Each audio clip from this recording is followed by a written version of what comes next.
Alright, guys, we're going to be getting started here shortly. Just getting everything all together. All my chats, all my screens, all of that. Let me switch over to where you guys can see me. And there we go. How you guys doing tonight? Oh, shit. Let me take a look. See who's all here. Who's all out and about today. See, we got Play. What's going on, Play? Ghost Abby, of course, always haunting the chat and the house, of course. What's going on, Chuck? Travion, how you doing? Devin, welcome back. Of course, Ty, we got Ty in here. How you doing tonight? Horror Boy, always a pleasure, my friend.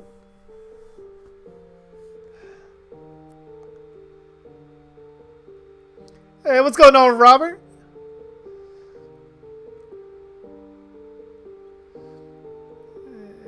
Alright, looks like we're caught up on everybody that's here. Oh, I'm doing good, Chuck. Doing real good. Getting ready to jump into the movie. There we go. Now everything's coming together.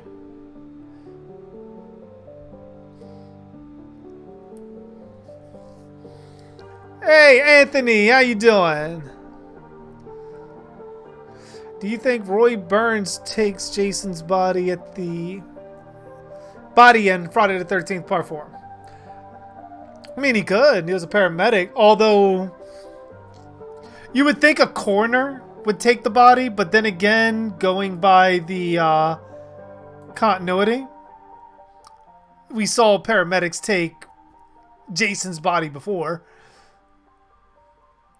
Let me bring that all the way down, so that way I'm not feeling like I'm talking over things.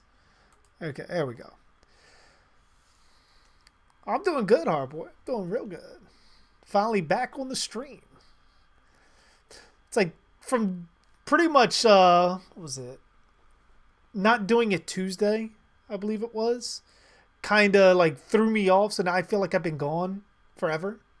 And now I'm back, so ready to get it going. Feels like forever since I seen you, JG. Same, man, same.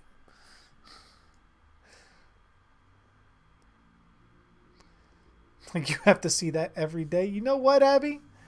I got something for you.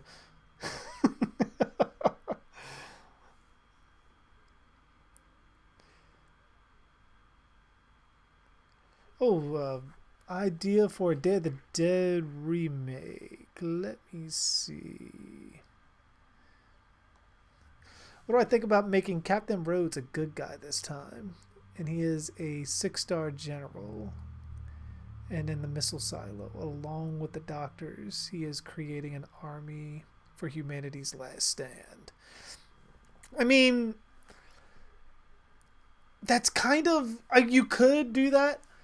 But also with Day of the Dead, with Captain Rhodes, the whole purpose of that film was cabin feverish.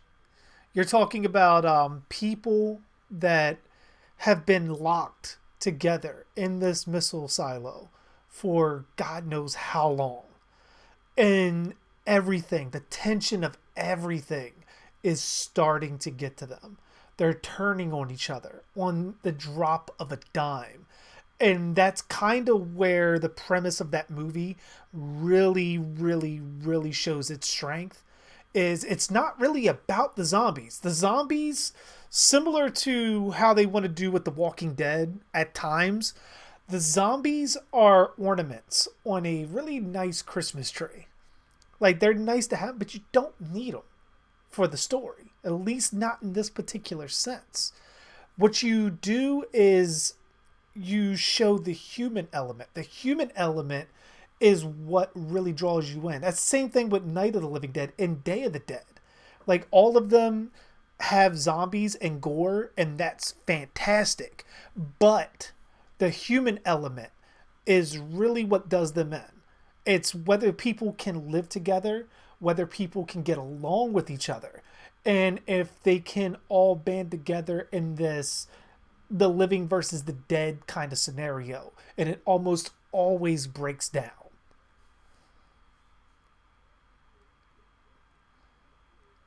So I mean, making Captain Rhodes, if you want to make him a hero, 6-star general, all that's fine, but you need something to counter that that creates tension among the humans. That's where it needs to be. The reason why they went with Captain Rhodes, in my mind, with George Romero in his original movie, was Captain Rhodes had all the power. So you have these other guys, one who flies the helicopter, who is very important to everything. So they're not going to touch him. But there's so much tension because people want to help other people. And he's like, no, fuck that. Like, find someone, get someone on that horn, whatever. Like, he's trying to find more military personnel, at least in my mind.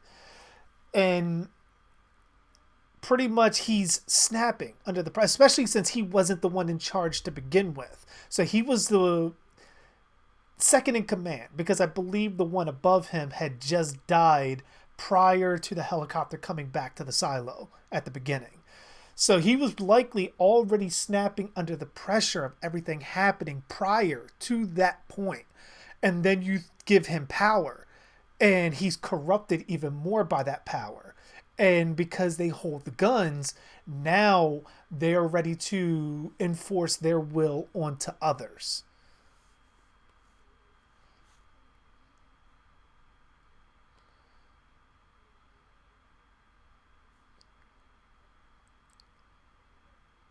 Vegetarian zombies is a thing, unfortunately. I utterly fucking hated that. Like, when they showed that in the remake, the first thing I thought, because didn't they try to disinfect his wound after he got bit or whatever, like the teeth scratched him or however the fuck he got infected? I thought they tried to disinfect the wound, and they tried to imply it was because they disinfected it that, and on top of him being a vegetarian, that the virus didn't spread all the way, which is utterly fucking ridiculous to begin with. Because if he was a zombie, he should either be full zombie or no zombie. There is none of this in between shit.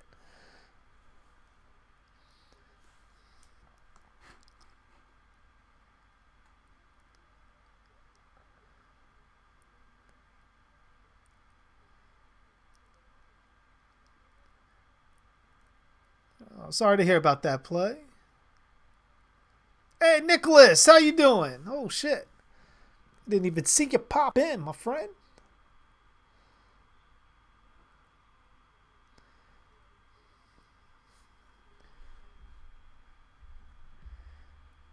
Also, make sure you guys are hitting that like button. Just because, like I keep saying, because of YouTube's algorithms and all the changes they're making because of COPPA and all of that shit, I don't want anything messing with you guys as far as notifications or anything like that. So make sure you guys are hitting the like button so that way you're notified of streams like this one and in the future, as well as the other videos that I upload. Because you never know with this shit. Like, this shit could be very, very skittish. You never know.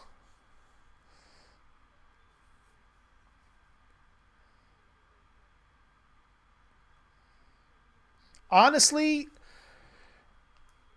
I wouldn't make Captain Rhodes. I wouldn't make Rhodes a general. I would keep him a captain, but I would have his superior officer be the bad guy. To kind of offset it, where he's kind of having, he wants to follow orders. Because, I mean, if you're going about it like he's going to be the good guy, he's also a good soldier. Good soldiers follow orders.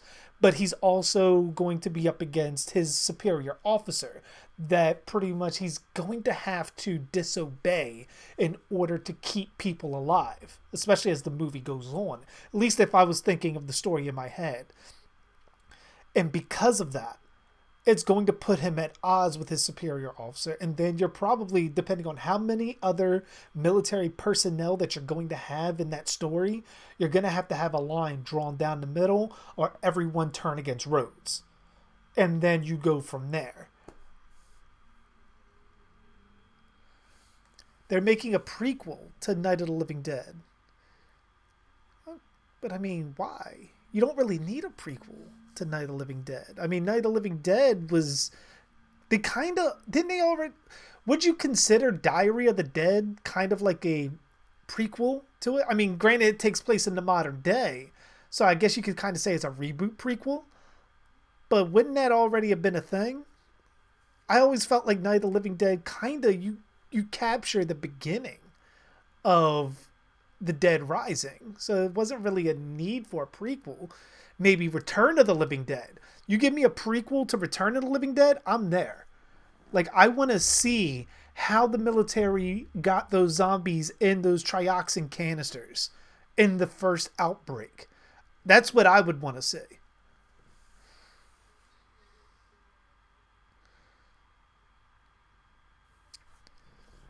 He said, well, one of the presidents, the bad guy. See, that's another thing. Because of the Dead Rising in the Romero movies, it's supposed to destabilize all of society. So world leaders and stuff like that they're supposed to be dead and gone. So now there's no real leadership. You just have random people popping in trying to be that leader and not being able to fill that role. And the ones that are capable of doing that, they get pushed to the wayside because the other people have more power than them, but not the qualifications. What's going on, asshole guy 69? How you doing tonight? Hey, what's going on, Paris? How you doing? I'm feeling like shit. I'm sorry to hear that, my friend.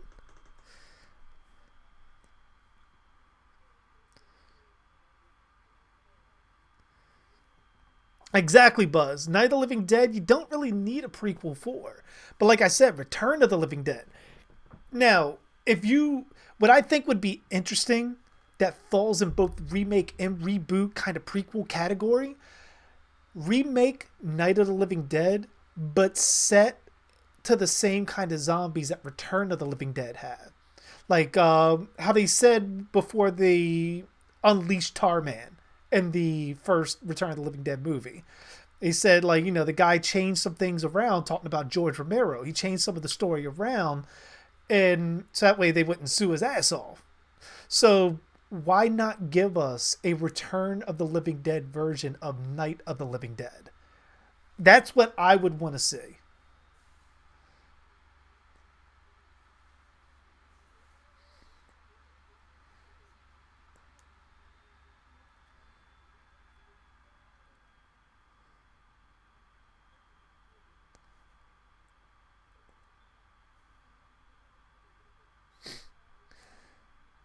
Oh, you just woke up. I mean, what you got, like flu or cold, Paris?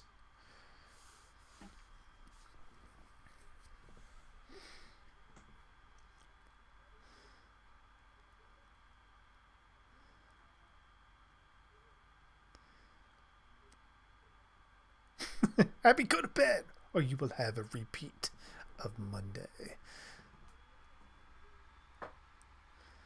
So you're pretty good at planning everything out for next season. Oh, nice.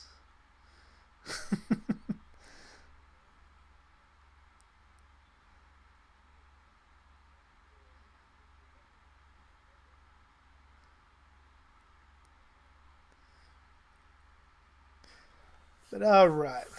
Then we got everybody, pretty much a good amount of time of everyone to jump in. Let me realize I have this on top chat. So I'm like catching, like I almost didn't catch Paris coming in. There we go. All right. So we're going to be getting started here shortly. Well, not shortly. Let's get everybody. Oh, okay, Horror Boy. Okay. Any plans for Michael Myers after Halloween ends? I'm sure there's plans that Michael's going to still be around. He's too much of a pop culture hit for him not to be around.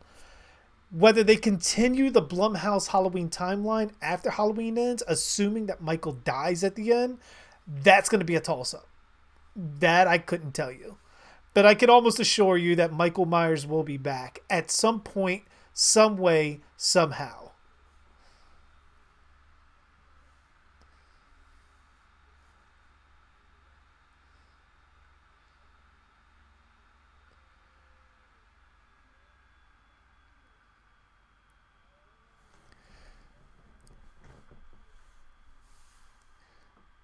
Yeah, Freddy's Dead was pretty cool with that horror boy. Like pretty much like erasing the almost like the entire memory of the kids that he's killing. My issue is with Freddy's Dead coming from the Dream Child to Freddy's Dead. When does Freddy exactly gain the ability to go into absolutely anybody's dream? Because we know from A Nightmare on Elm Street, one, it's implied just the Elm Street kids are affected. Two, he possesses Jesse, who is implied to not be an Elm Street. Not just implied, it's heavily insinuated. He does not have any kind of involvement with the Elm Street children, but Freddy was able to possess him, which you can make an argument that Freddy was able to possess him because of what Nancy did in the Elm Street house. So pretty much his spirit was kind of trapped at that house. So when Jesse moved in, he was susceptible to Freddy possessing him because Jesse, let's face it, Jesse was unhinged. To me, he was unhinged way before Freddy even touched him. But then we go into part 3, and Freddy can still only affect the Elm Street children in their dreams unless Kristen was able to pull other people in to the dream world. Like the doctor. And she was able to pull Nancy into the dream world. The doctor was only in there for, what's his name? Neil Gordon?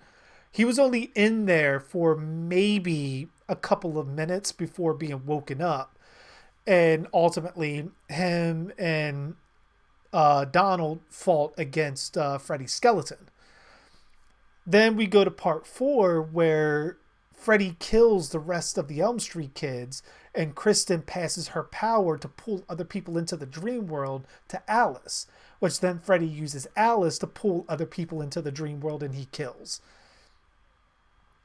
Then in part 5, it's the same, except it's almost implying that Alice is passing that same power to Jacob and Freddy's taking full advantage of it. My question is, from part 5 to 6, knowing that Freddy needed someone to pull people into the dream world for him, when did he start being able to go in anyone's dream? Let alone people that not even lived in Springwood once he gets out of the Springwood barrier.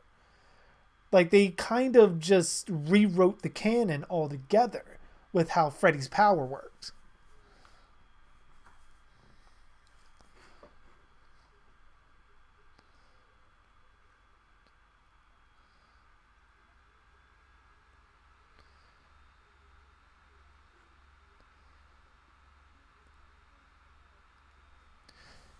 Maybe you could have two generals and they're fighting for power in the bunker, and Rhodes is fighting to gain power, but he's the hero. He could be fighting to gain power, but ultimately you have to kind of have it where he sacrifices himself. Because the Romero movies follow a very simple formula. You got the human element, and they're behind whatever wall trying to keep the zombies out, and then they implode from the inside, and because of that implosion the zombies are able to get in, and when they get in they wreak fucking havoc, and that's where you got to keep going with it. Now you can have a couple other people survive, but I think if you're going to make Rhodes the hero, the best way to do it is a hero sacrifice, which does mean a gory death, and at least he'll be immortalized. Like, he'll be immortalized for it.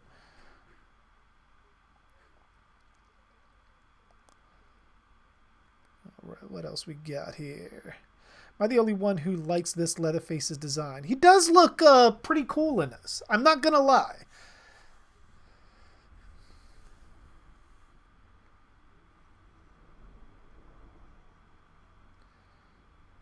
Like, I'll admit, the whole backstory erasing the previous films and the whole Freddy has a kid stuff is lame. And the whole thing with all of the Elm Street kids being dead. Yeah, I mean, the story is the biggest problem.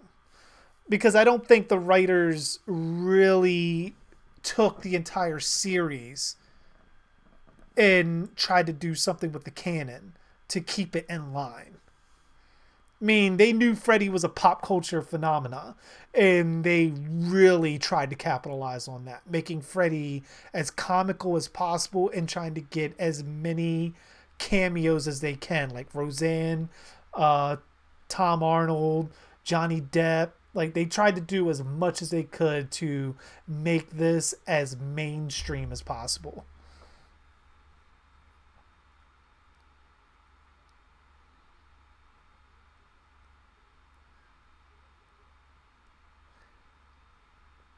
I mean, I'll share some stuff after the stream. I'll do it after the stream, Paris. Like, how was Freddy able to invade Jason Voorhees' dream? I mean, that's my thing. I don't understand how. One, I don't understand how Jason sleeps. He's dead. Like, how does the dead sleep? Like, that's kind of a thing. How does tranquilizers work on Jason? That whole concept was utterly ridiculous.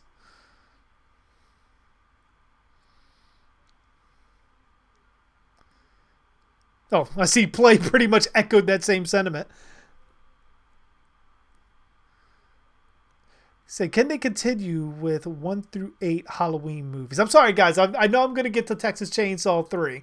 I was getting ready to get into it, but you guys are asking some pretty interesting questions, and I'm inclined to answer. As far as Anthony goes, yes, they can. The question is, do they want to? Because 1 through 8, if you're going to tie in all of those movies, you have to take into consideration the production value of those films. Those films, starting from 1, which was very profitable. 2 was profitable. 3, not so much, but I felt like they could have probably have kept that going and people would have eventually liked it. But we eventually got Michael Myers back. 4 was profitable, but less so than I think 2. No, I could be wrong about that. They could have been pretty profitable. I know 5 was like, fuck that. They dropped in percentage. Part 6 dropped the percentage. Then H2O went up a little bit. Then 8 came out, and that was fucking abysmal. So then once they remade it with Rob Zombie's versions, that was up there again. Rob Zombie's Halloween 1 was profitable. His Halloween 2, as much shit as it gets, was profitable. But nothing was as profitable as Halloween 2018. That is the most profitable Halloween, if not the most profitable slasher movie of all time.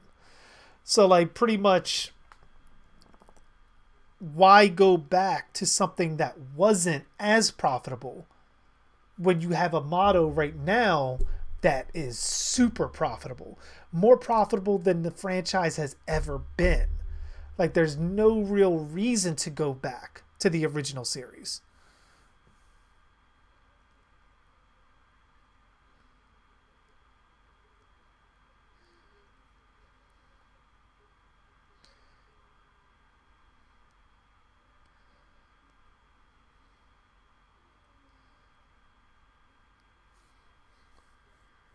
So you keep forgetting to share play? No worries, no worries. No pressure.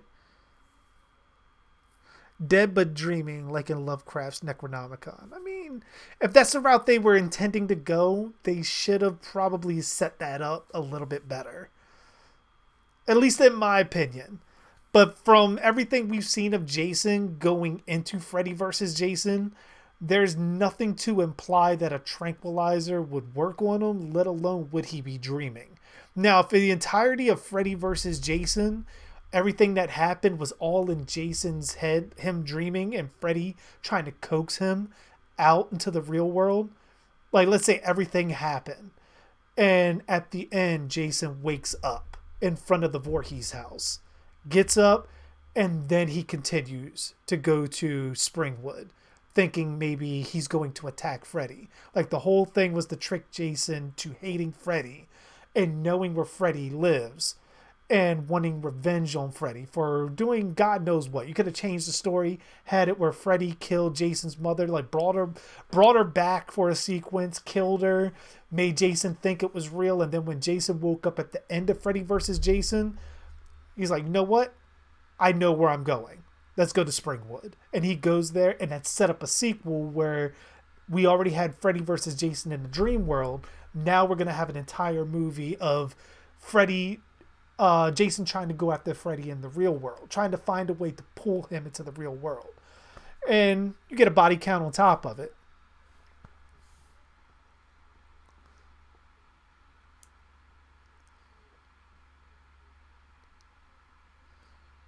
Would you rather base General Henry Rhodes on General Patton or General MacArthur? Or the writer? It's up to you. Um, Personally, I would want to give him a kind of unhinged personality. Like, even though he's good, I don't want to make him like superhero good. I want to make him human. I want him to have faults. I want him to have certain issues. Then you're like, he's a good guy, but oh my god, like fucking, he's losing his shit at certain times.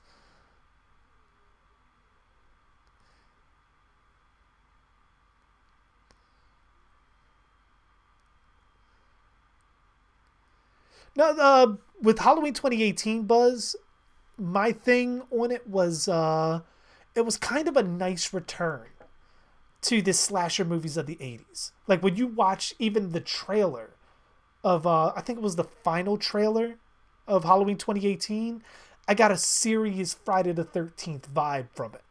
And that's what drew me in. When I watched the movie in the theater, I again got that same Friday the 13th vibe. And that's what really drew me into it. Like, it's not super ultra violent like Michael was in the Rob Zombie movies, and it didn't have this big convoluted mess of a story that they were trying to just write as they went along in the Thorn trilogy. But I mean, it's the whole thing. It depends on your outlook of the movie. That's why all movies are subjective. Not everyone's gonna like everything, or not everyone's gonna look at everything in the same way. Hey, what's going on, Judy? Thank you, thank you, thank you. 02. I would reply to your comment, but I do not understand the language. I am sorry.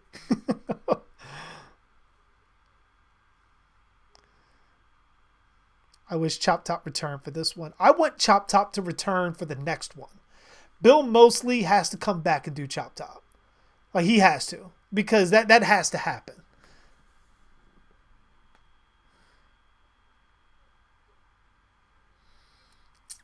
You could even do it in this angle. They were safe in the bunker until the other general, not Rhodes, told Frankenstein that his services are no longer required, and he unleashes the non-bub zombies. I mean, that kind of seems cliche. Because you kind of have to figure out, why would he unleash the zombies? Knowing pretty much if he was able to create a zombie like Bub, wouldn't you want an army of the dead at your back? I would see pretty much the bad guy more so wanting to get Frankenstein to create more like Bub, and possibly abusing Frankenstein in front of Bub, like sort of like parents fighting, and Bub is that kid sitting in the corner watching it and being scarred by it. So then when Bub actually finds Frankenstein dead later, he lashes out. And we get a very similar sequence to what happens with Rhodes in the original. That's another way you can do it to try to add the human element and put that human element into Bub as well.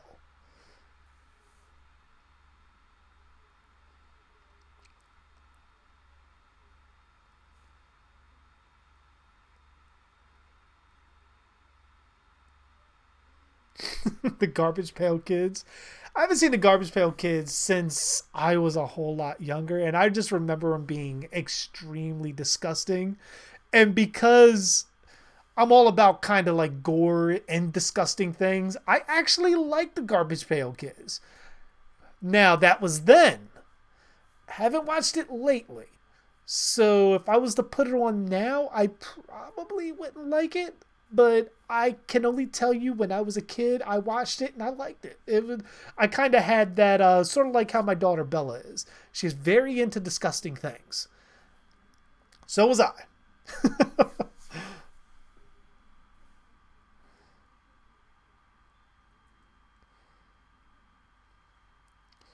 I'm personally not looking forward to Halloween Kills. It seems like all they're doing is remaking Halloween 2, but not going to judge it till I see it.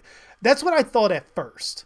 I thought that's what they were going to do with the hospital, but then I'm thinking with all of the set pictures that we're seeing with Tommy Doyle with the baseball bat and all that, and Michael Myers attacking someone at their car, I'm thinking a good portion of Laurie's scenes are all going to be at the hospital. The way I'm thinking is going to play out. Laurie's going to be at the hospital. They're going to be working on her. Michael's going to get out of the house. We know that for a fact. He has a pickaxe. He gets out of the house. And the entire time, the whole all of Halloween Kills. It's going to be him probably running through all of these characters. Oh, thank you, Rose Shadow. How you doing? Or Rouge Shadow. Oh, sorry.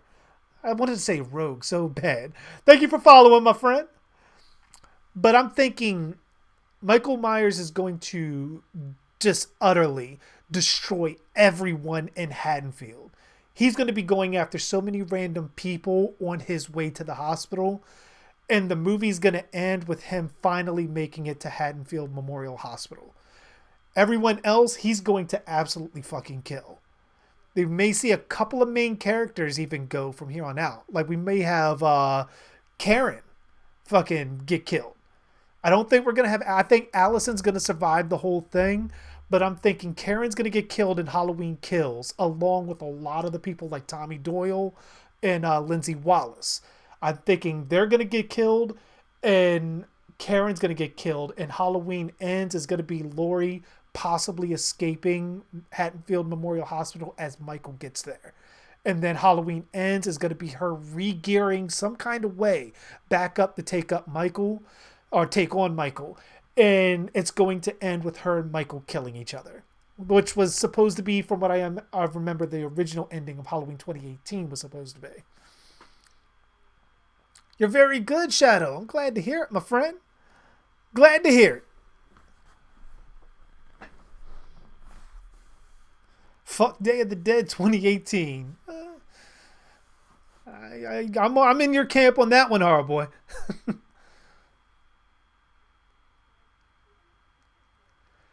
I mean, it's not about being stupid, Devin. It's you figure how many kids nowadays like SpongeBob?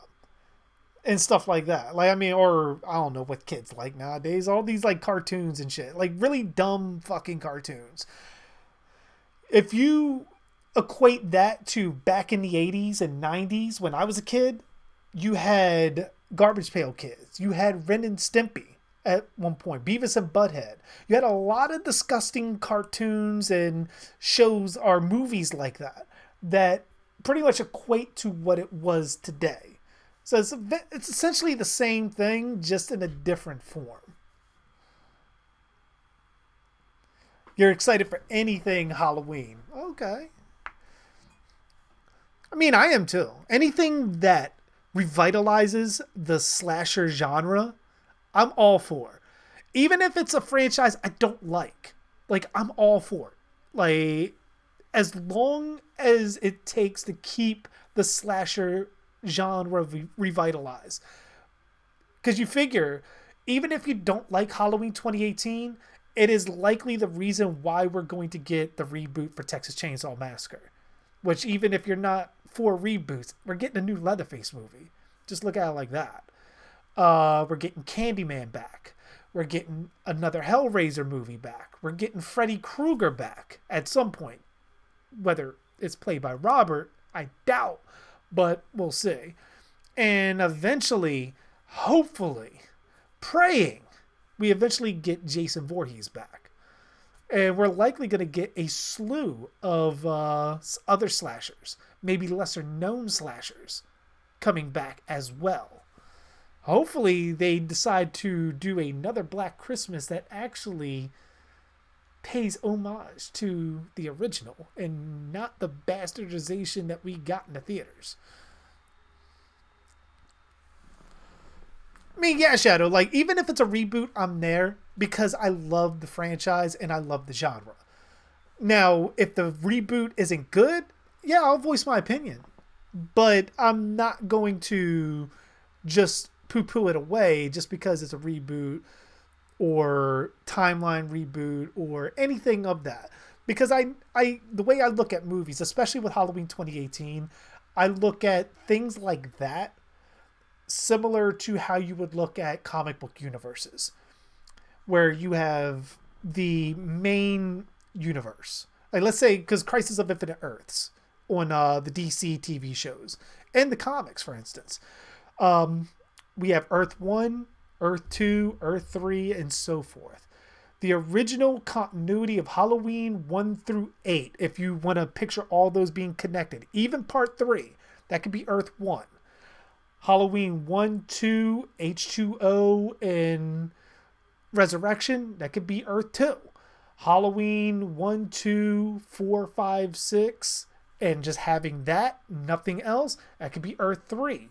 Halloween 1 and Halloween 2018 could be Earth 4. It's all like pretty much separated. I compartmentalize it like that. Now, whatever is your favorite Earth, it's pretty much there.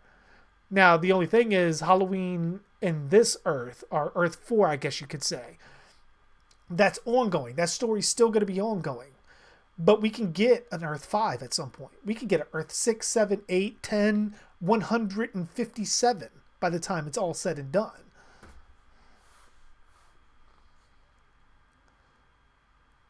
But it's like pretty much, who knows, like pretty how far they're going to go. But that's the way I look at it. And then you look at it from the perspective of if they continued the original story of Halloween 1 to Halloween 2018, at some point they could make a new Halloween 3, Halloween 1, 2, and then a different 3 and carry on that story. Or we could finally get a Halloween 7 that continues the Cult of Thorn story. Or we can carry on at the end of Resurrection to continue that story. Like, it opens the door to so many possibilities because of Halloween 2018 being successful.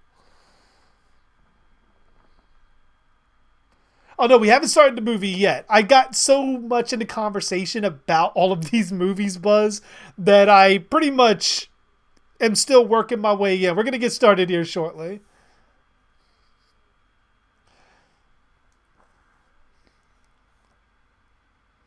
Art the Clown? I love Art the Clown. Art the Clown is awesome. Or like the Multiverse of Gods. Exactly. It's very, very similar to that.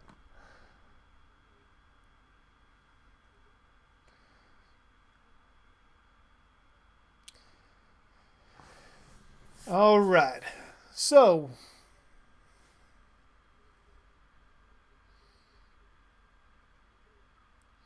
that's true too, Horror Boy. They could definitely, it could be a touchy subject with doing it because you want to pay too much attention to the originals and you just throw shit in there.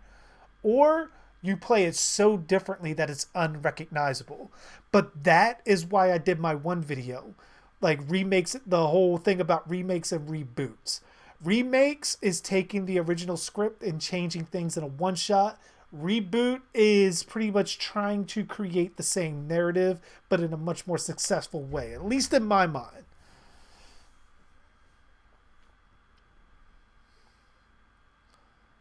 Killer Clowns from Outer Space. I would love a sequel to that. They don't need to remake it, but they should do a sequel to it.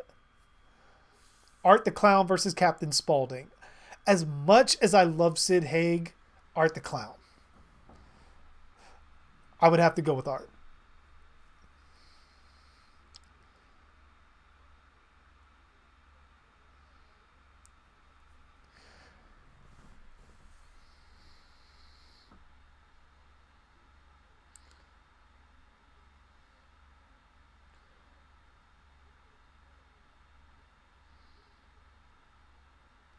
Oh, thank you, our boy. Thank you.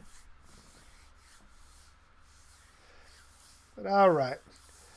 That's enough jib jabbering from me. If I don't sound like a 80-year-old fucking mechanic. We're gonna get started here.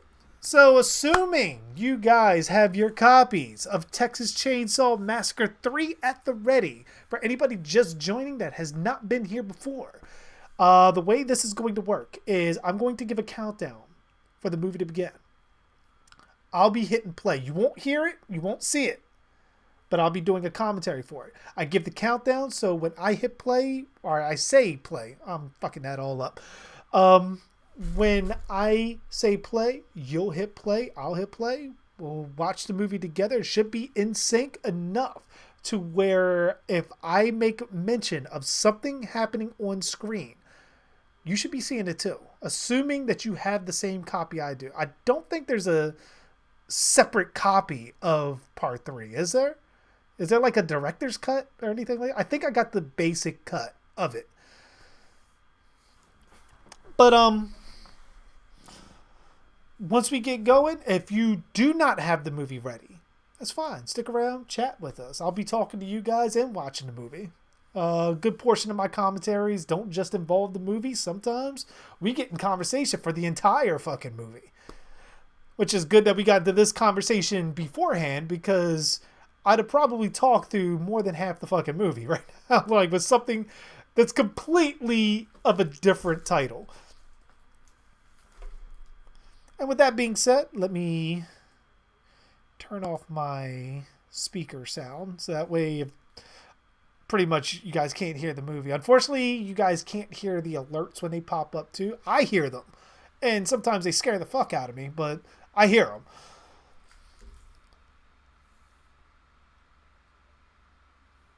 So you go with Captain Spaulding only because he uses a gun? I mean, true, but Art has been shown to survive.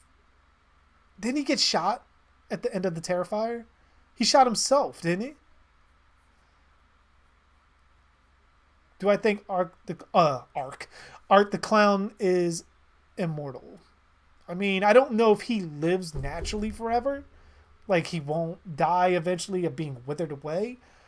But we have seen him take death-like damage, and he's still kicking.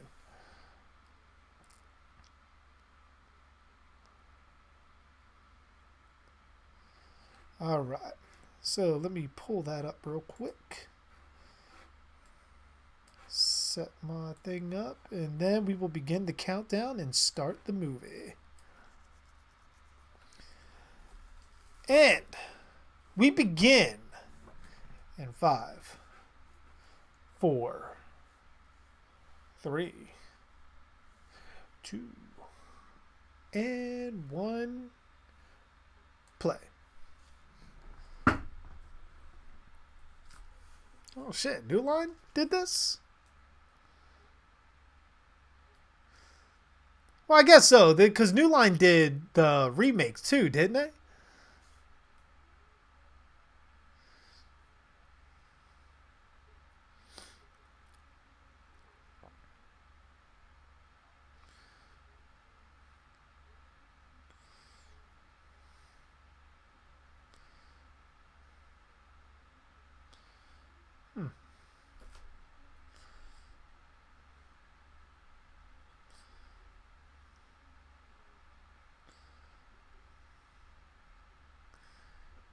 W.E. Sawyer.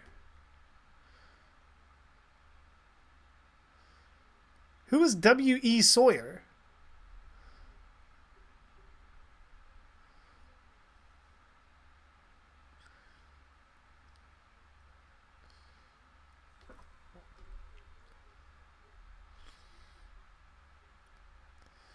Because, I mean, Nubbins died in part 1. So the only other person would have been Drayton. And Drayton died in part 2. So I'm kind of confused as far as... And Leatherface died in part 2.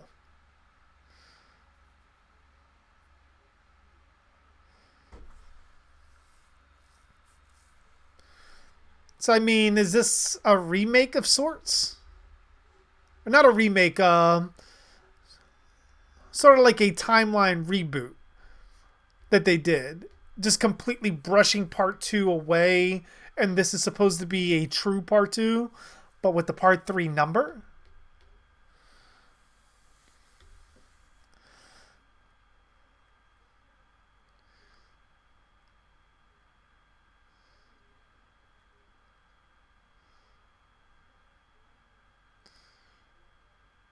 That's what I'm wondering, Buzz. Like, it's kind of weird. Like, the way they're saying, because Leatherface, they said, was unapprehended, and he was still out there. Okay, but we know Leatherface to have died in part two with Drayton. I mean, you could kind of make an argument that Chop Top could have still survived. I mean, you'd have to really, really, really hope. But there's no way Leatherface survived. None at all. So it's like, then who is this guy? The cook was Drayton, though.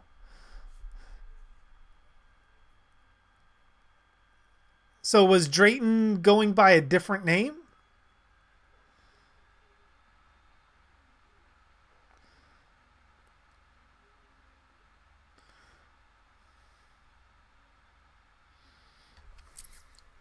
I don't know. The music sounds good, though.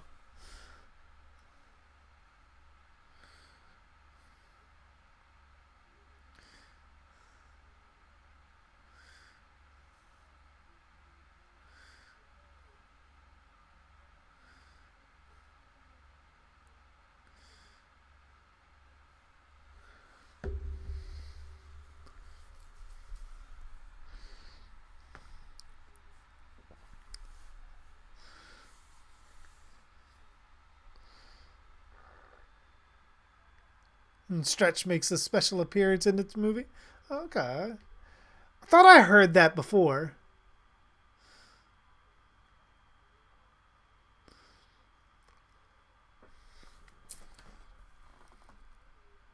You thought Renee was in this one? No, Renee's in the next one. This is part three. The one you're thinking of is the Next Generation, which is part four.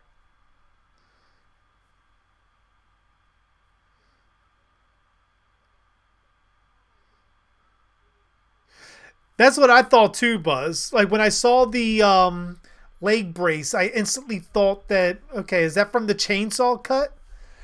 But then if this is the same Leatherface, who the fuck was the one in part two?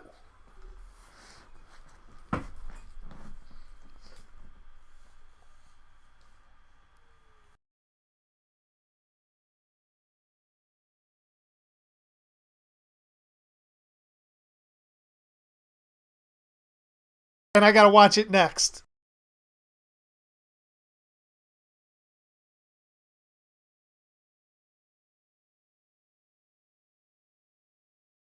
Entire series with you guys.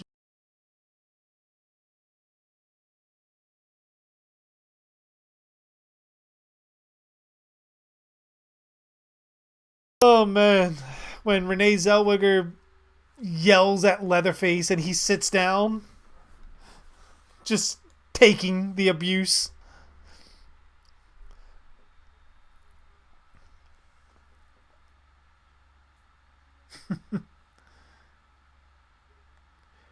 Said the audio went out. Can anybody else hear me?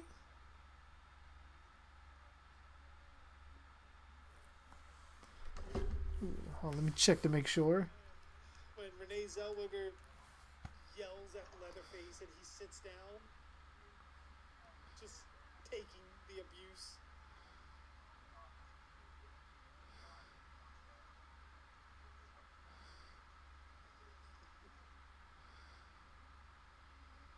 Said the audio went out. Can anybody else hear me? Oh no, I'm playing it back and it seems to be working pretty fine. I'm not sure if it's like something going on with YouTube or not. Which I wouldn't be surprised. Probably saw Massacre in my title for the commentary on YouTube and just started fucking everything up.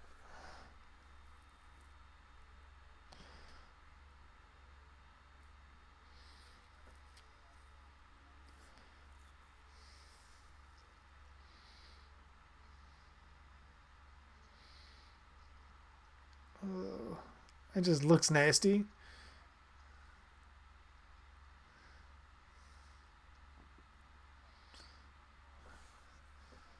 Oh shit. The whole time I'm thinking, you know what? I knew I was forgetting something.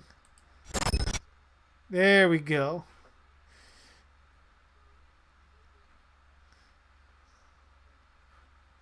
Knew I was forgetting something.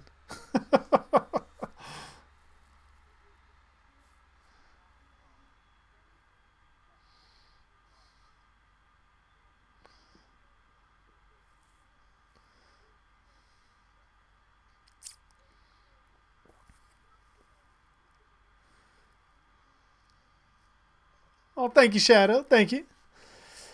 I try to find the more creative posters to put up for the commentary streams instead of just the normal poster art.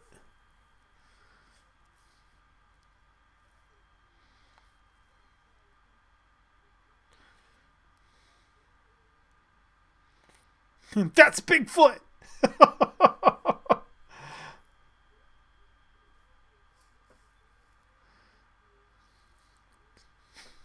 I can actually kind of see it, to be completely honest.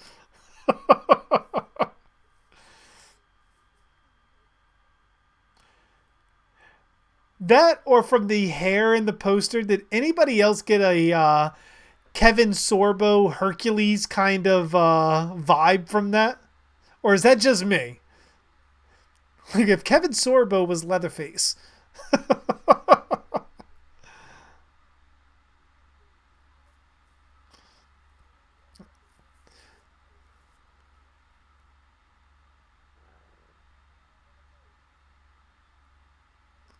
Yes, they did play. Good eye.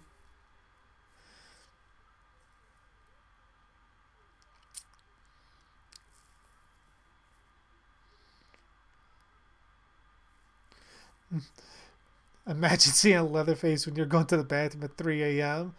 I can tell you this, the toilet would be empty, but I wouldn't have to use the bathroom anymore. Take with that what you will.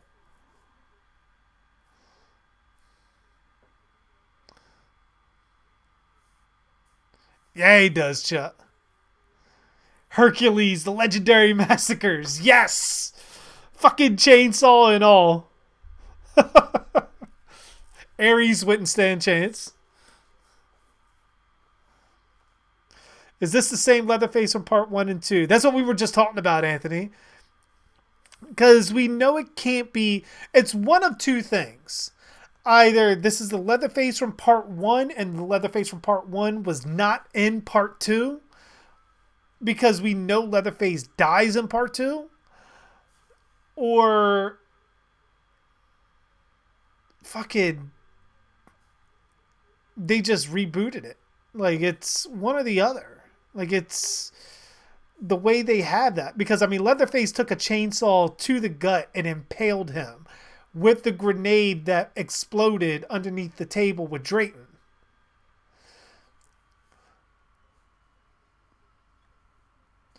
So we know Leatherface, or at the very, very, very least, he was severely fucking damaged. But I would probably say, judging by the blast when Chop Top and Stretch were climbing up the ladder, he's dead. Drayton most certainly is fucking dead. Which, again, brings us to the whole thing. Oh, man. Ooh. Poor little creature. But it brings us to the whole thing. If the cook is the one, or whoever W.E. Sawyer is, if he's the one that got arrested and sent to trial, where the fuck was he during the rest of everything else? And especially part 2. Why didn't they ever make mention of him? Hey, what's going on, Yeet Meat 34? How you doing? What is up with you, my friend? Night of the Living Dead is in public domain. It is. And when I get to the Romero movies, that will be one of the few movies I can actually have on screen. Because I watched it in one of my early streams before I even had a camera on. I did watch it then, but I will watch it again when I do the Romero movies. And that will actually be on screen, audio and all. We'll actually be able to watch that together.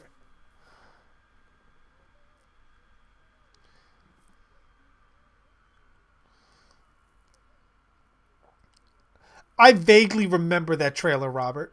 I do know of his existence, but I couldn't tell you scene for scene, or frame for frame, rather. Like, what happens in the trailer.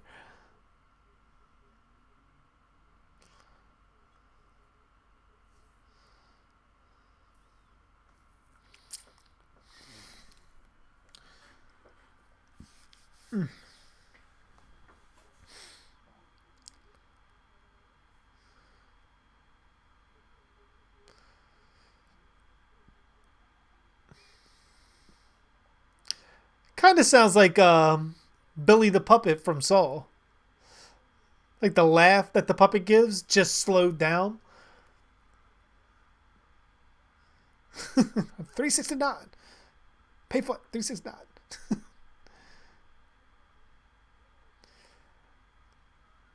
See, now I feel like I got to see the trailer because all you guys are like saying how awesome it is, and a chainsaw coming out of the water and being struck by lightning for a fucking Texas Chainsaw Massacre movie has me really interested.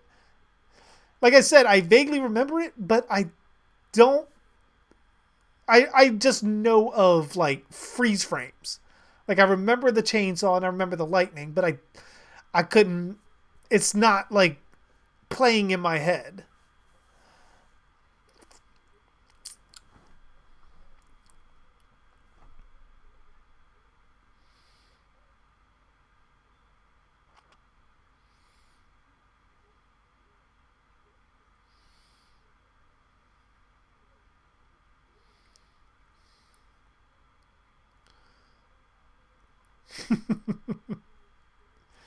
Just imagine lightning strike it like sold.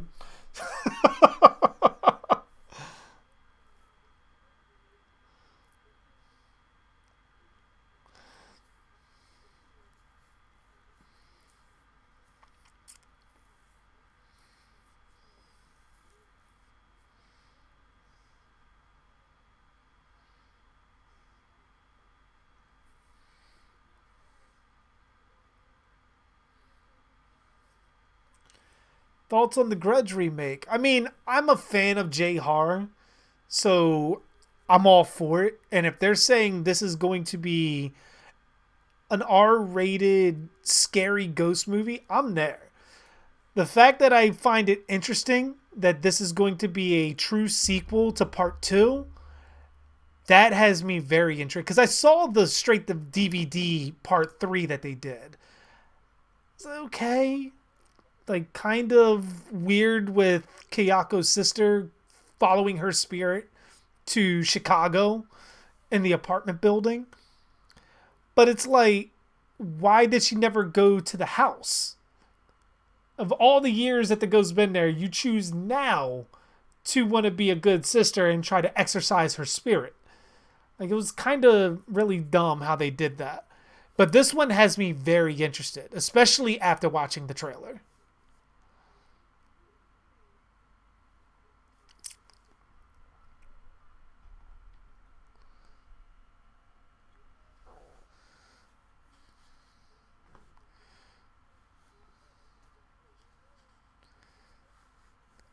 I definitely agree with you, our boy. I definitely agree. My only hang up is that knowing a lot of these people are working with the Sawyers doesn't ring necessarily as they're doing this out of desperation. Like where you can understand why the original Sawyer family were doing what they were doing. They were driven to cannibalism. and because of the whole like factory and all that, where not factory but the slaughterhouse and shit. So you have people losing jobs, getting hungry, becoming desperate, and now they're starting to cannibalize people. The whole Sawyer house reeked of desperation. The thing that Texas Chainsaw Massacre started getting more to was almost like everyone's in on what the Sawyer's doing, kind of thing. At least that's kind of the feel that I started getting. Like it shouldn't be that organized and people still be desperate enough to eat other people unless we're going generations down the road and they're just now accustomed to it and they're doing it even though they're now well off.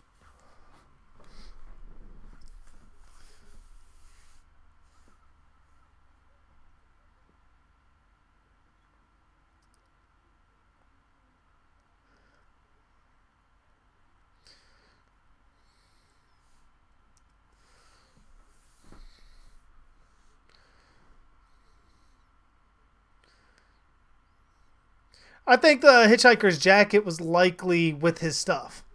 Because if you remember, when the police searched the Sawyer house, they supposedly didn't find much of anything. Said Vigo has such a presence on screen. He does. He does. You can definitely tell a lot of these actors when they do these kind of movies, like how good they are when they do it.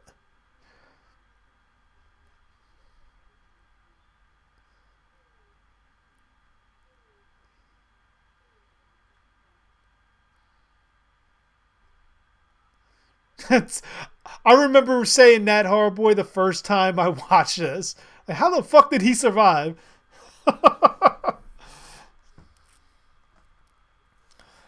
And going back to your thing, Shadow, the only actress that I felt like wasn't exactly a standout that is highly, and I'm gonna get a lot of hate, especially from Halloween fans.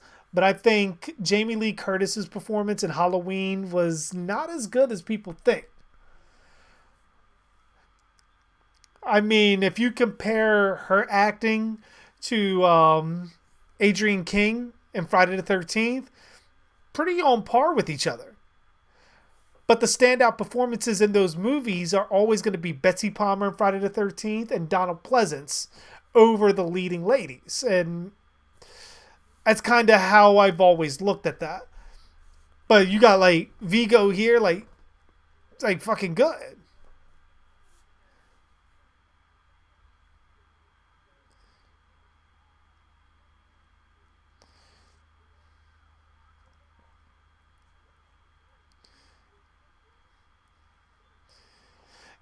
Yeah, I noticed that's a trend, Shadow, until they need those horror roots back. I mean, look at Jamie Lee Curtis.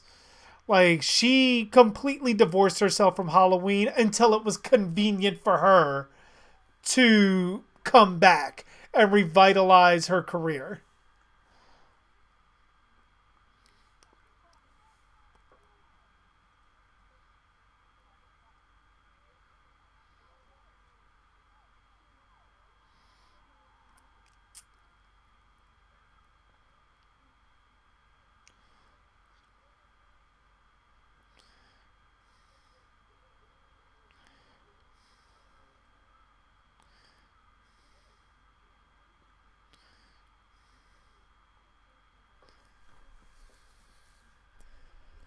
Yeah, I think they said that before play, like in one of the documentaries for it. In the original Halloween play. Halloween 2018, I thought, especially with the experience that she has as an actress now, she was way beyond acting what she was in the original. Thought Leatherface having a daughter was unique. Yeah, that was pretty something. That was something I wasn't expecting. Because I mean, you figure Leatherface may want to procreate at some point, but having the other Sawyers there, like, because they said Leatherface was the only one that disappeared. So were there other Sawyers elsewhere, or did Leatherface restart the family using family of others?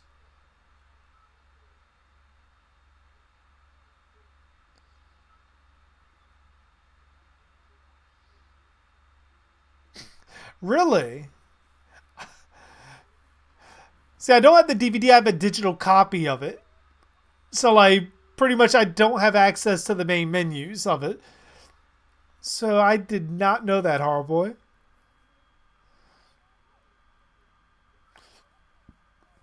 I mean, chances are she would become a killer, Ty, because it seems to be the same route most of the Sawyers go in. You say maybe more than one Leatherface. I mean, it would have to.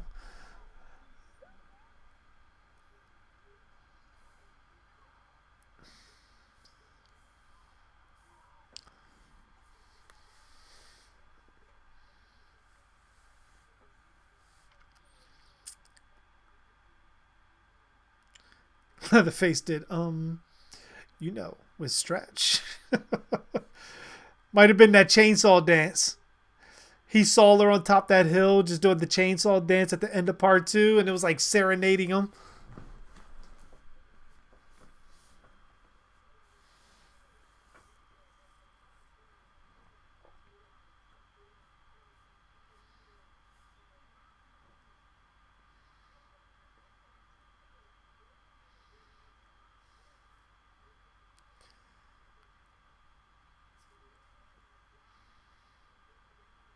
I mean, yeah, she played the shy role pretty well, but the my issue is, and I got into debates with this with some people, a horror boy. They try to hold Laurie, or at least Jamie Lee Curtis's acting in Halloween 1 up as like this far, far up and beyond marginal level of acting that no other franchise has ever really touched. And I disagree. Because I look at Adrienne King, who was, granted, she wasn't as, like I didn't see her character as likable as Laurie, but Laurie was also pretty bland.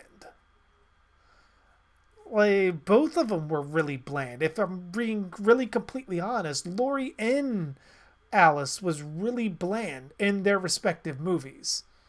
It wasn't until the killer was coming after them and they're running around screaming and crying and everything that they really separated each other.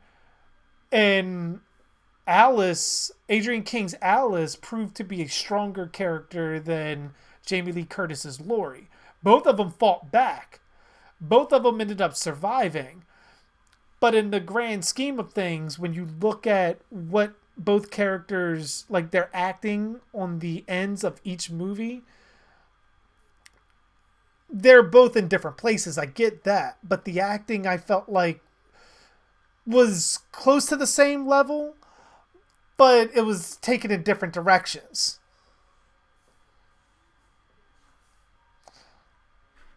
Oh.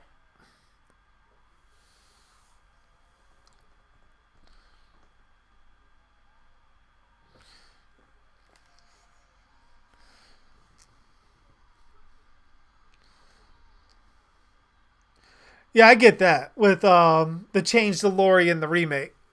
I get that definitely.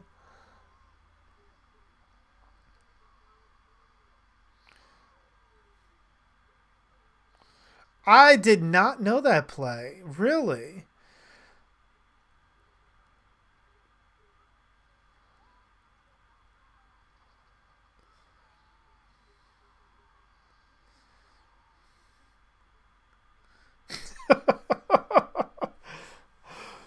Of course, Ty coming in for giving Scout Taylor Compton. I mean, she is juicy though. She is quite juicy.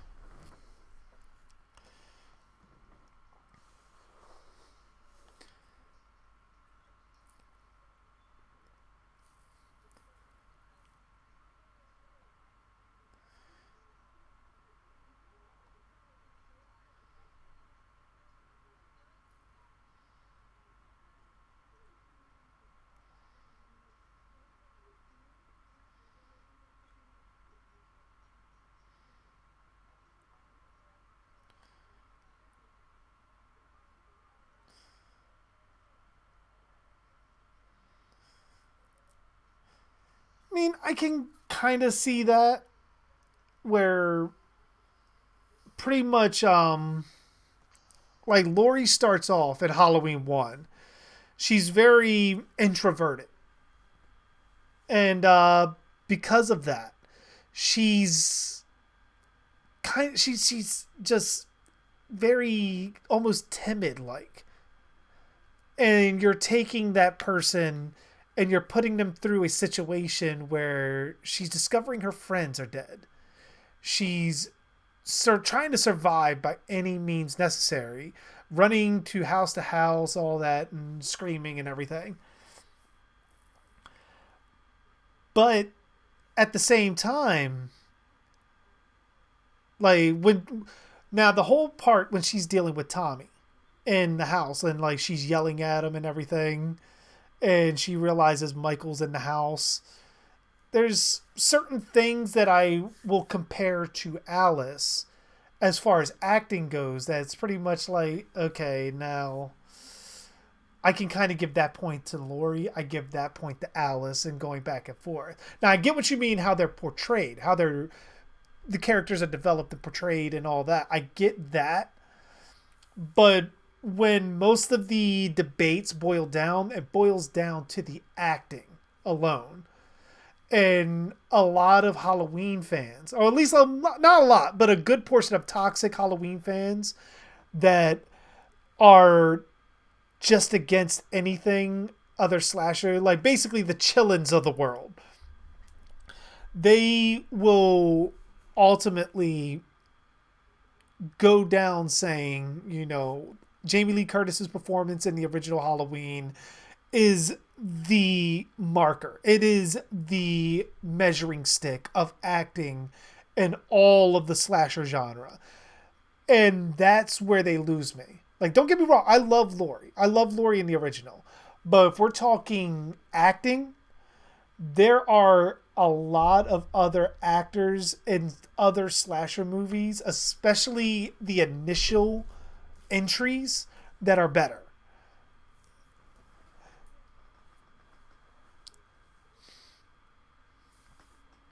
I love the chainsaw. It's badass. Yeah.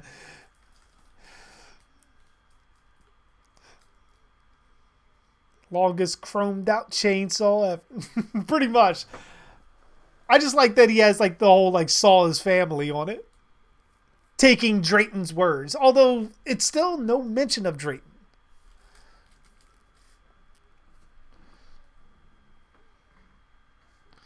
So you remember when Lori called Annie a bitch? I was like, what the fuck? I mean, just the bagel violation was enough, like, to me, like, what the fuck is this? But I mean, don't get me wrong. Scout Taylor Compton's version of Lori does have her moments too, especially when you consider her arc from Rob Zombie's Part 1 to Rob Zombie's Part 2. She does have a nice little character arc. And it's really interesting when you look at it from the perspective of being her movie and not Michael's.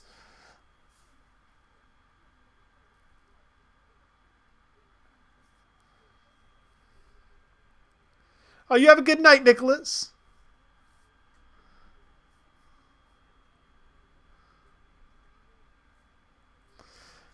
Chillins of the world. You mean there's a nest of chillins?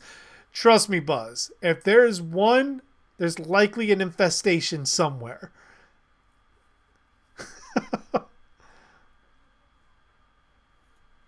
Very true, Chuck. Very true.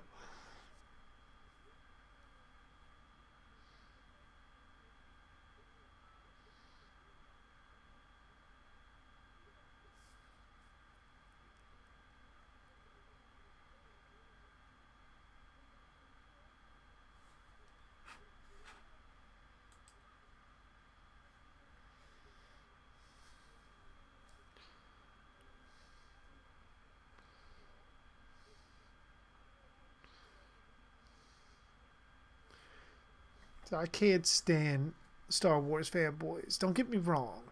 I'm a fan of Star Wars. It's okay to be a fan of it.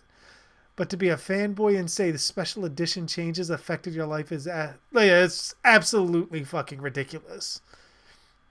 Unless they're changing the ending or a specific thing that is fucking with the narrative of the story, you're fine. If they're changing a special effect, that's not a fucking thing to gripe about. You know how much I would give for them to go in the Justice League and finish fucking the CGI on fucking Superman's lip? But I mean, if they didn't, it doesn't change the narrative of that story. Now, if they ever do come out with the whole thing that they're saying about the Snyder Cut, from what I hear is like a 3.5 hour fucking movie, that will change the narrative. And then I will go into it and I'll see it and it's like, well, does it hurt the movie? Does it help the movie? My guess is it'll likely help it because I know Zack Snyder's ultimate cut of Batman vs. Superman definitely helped it a lot.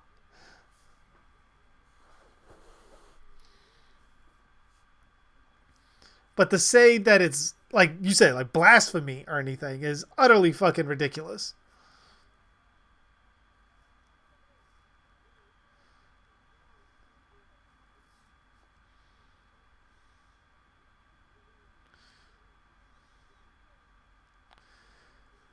It depends on your budget play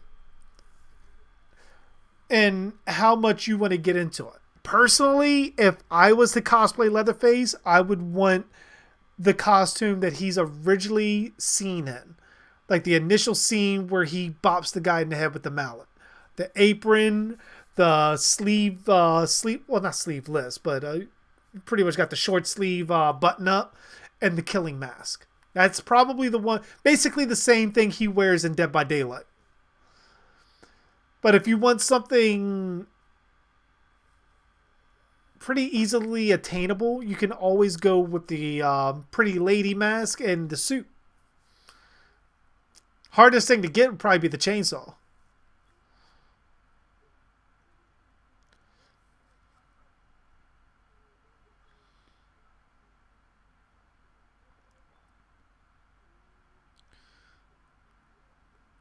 When the chillins all come out, it'd be like Night of the Living Dead, where it's a bunch of nerds in Michael Myers masks instead of zombies. Probably, yeah. Still going for headshots though. Regardless.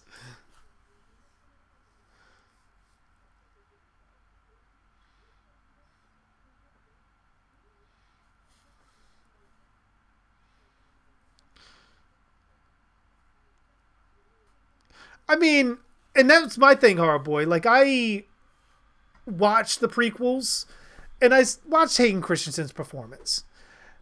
And considering what they say a Jedi is supposed to be, he's supposed to be pretty emotionless because any emotion leads to the dark side. If you're telling a kid this, as a kid growing up, their emotions is going to be like a plank of wood. It's going to be like that because you're pounding that into the head. So to me, it made sense. And then we get this completely different, like when he starts being able to experience emotion, then we get to, to where he's like crying about Padme and all that. To me, there was a reason behind all of it, and I absolutely understood it. Hey, what's going on, Ghost? How you doing? Popping in.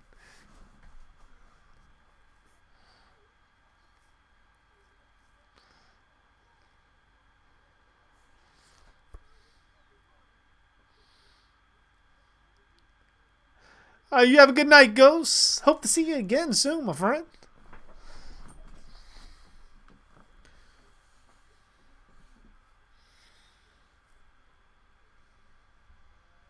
We've got a Twitcher here.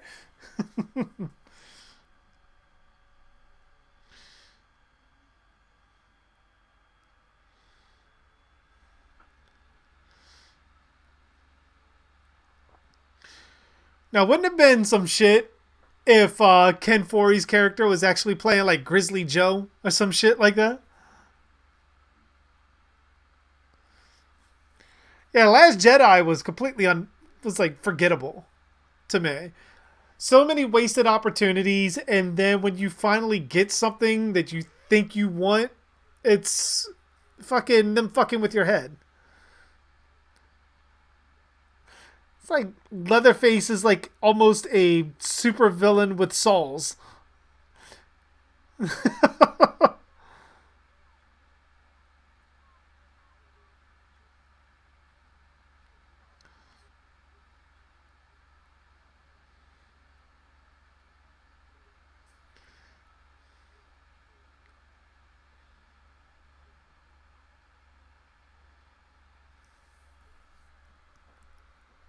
Oh, you're good, our boy. You're good.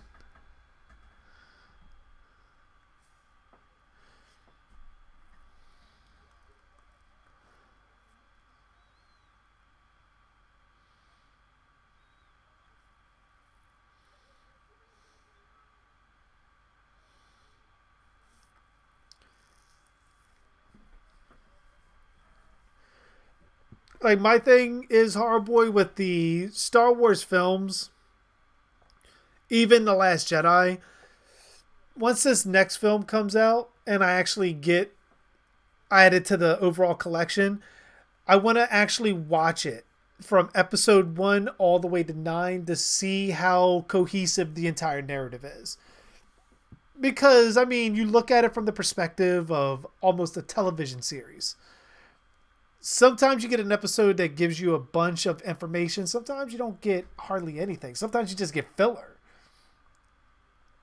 I want to see how cohesive from episode 1 to episode 9 and how 8 fits into all of that pretty well.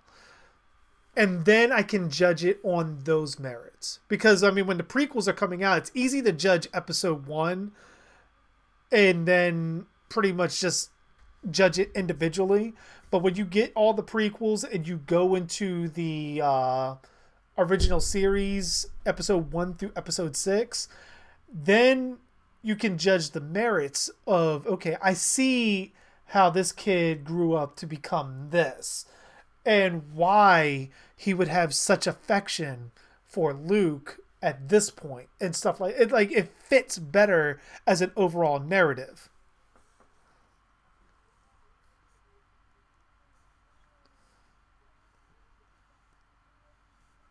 Did they get rid of midichlorians though?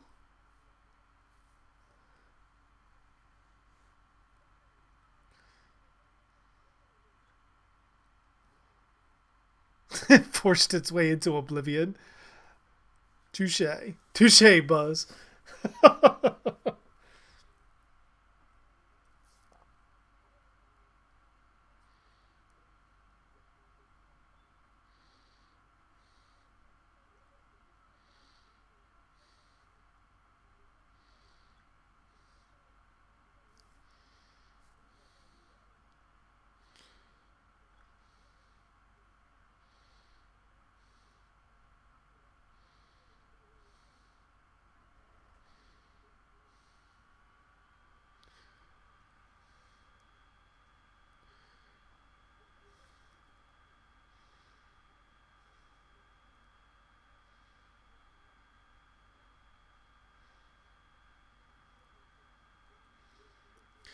At least as far as we know from what they said in The Last Jedi, Shadow. But from what we know in this next one, that may not have been true.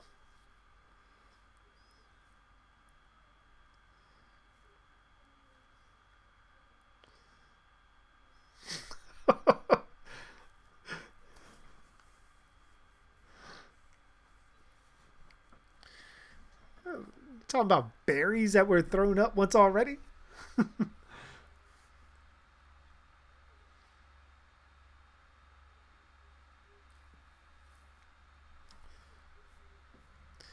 Yeah, I mean, because we don't know where Darth Sidious plays a role in this film. And we don't know how it relates to Rey. So everything we heard in The Last Jedi about Rey's origin may not be entirely true.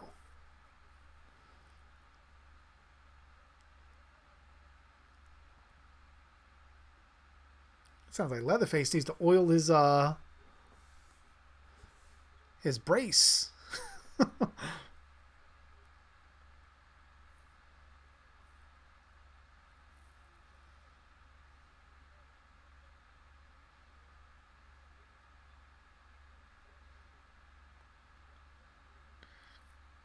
So how do you write Bub? Similar to how they wrote him in the original film. Because you don't want to start him out feral. You don't want to start him out feral at all. You want to have him going through the process. Because if you start him out feral, you make it seem extremely super easy to tame zombies. And that should not be a thing.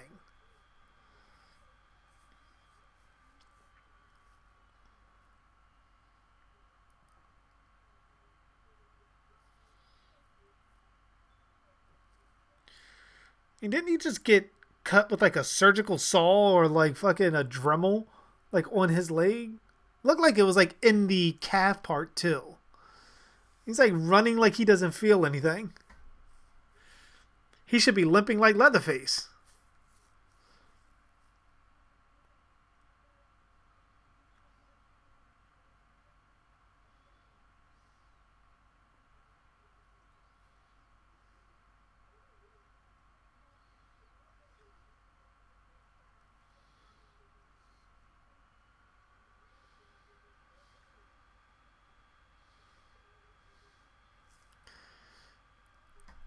Well, I don't blame you, Shadow. I don't blame you. There's no reason to do Disney Plus until they wait for the Mandalorian, the entire season to come out. Get your free trial of Disney Plus and then just binge it. But other than that, there's not really a reason to get it. So you're thinking about starting doing YouTube videos. What's a good idea for a video? I won't be talking though. I don't know. It's hard to think of a video where you're not talking play.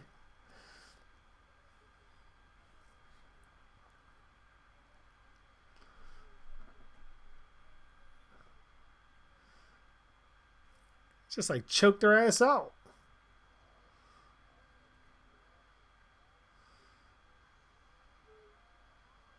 Oh.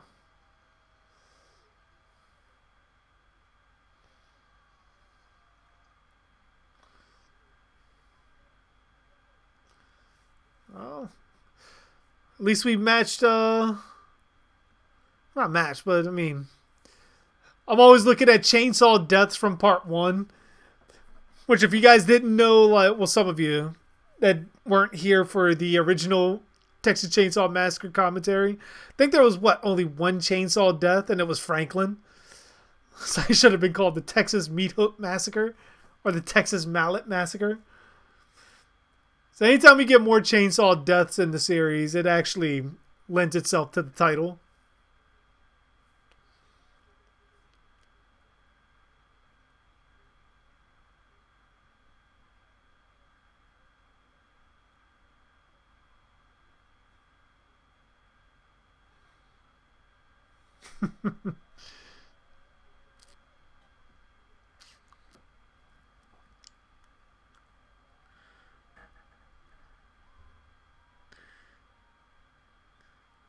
Ooh. Fucking bear trap. I instantly think the trapper. I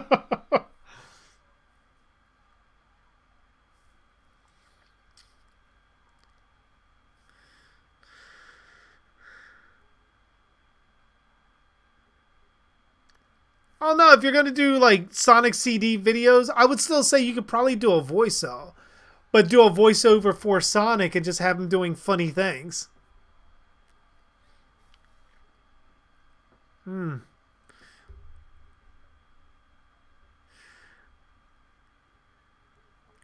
Like Leatherface is going for the gusto in this one.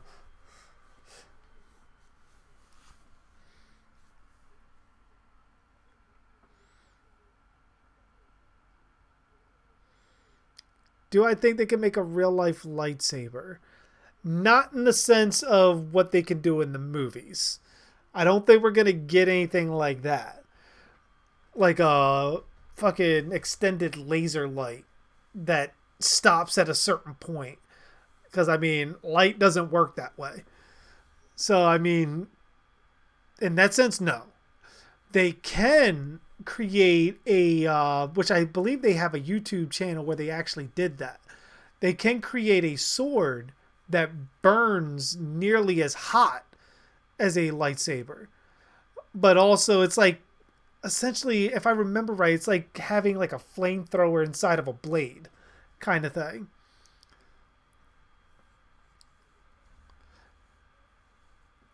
I forget exactly how they do it. I would have to find that video to show you.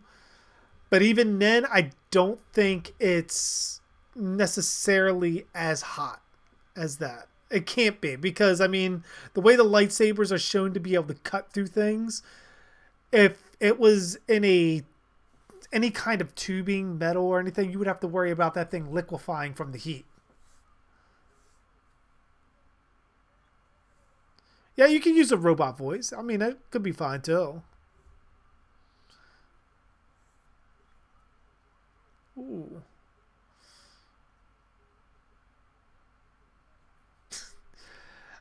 You know what? Since you said that, I can actually see Tina. I can see young Tina there.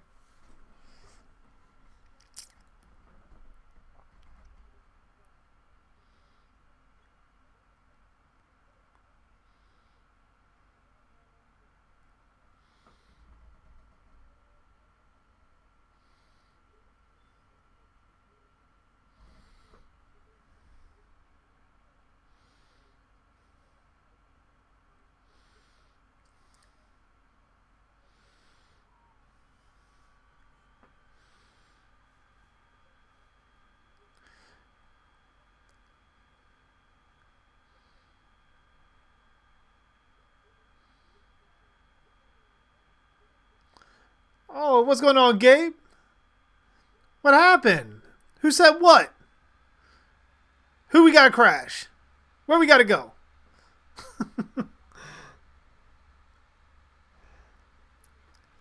Hardboy, I would probably say I'm along with you. It's usually Return of the Jedi for me. Return of the Jedi, and again, I probably gonna get hate for it because it is one of the prequels. Revenge of the Sith. That last lightsaber fight between Obi-Wan and Anakin, and being able to see Darth Sidious fight both Yoda and Mace Windu in separate fights, that I loved. I have to completely admit, like, I love that.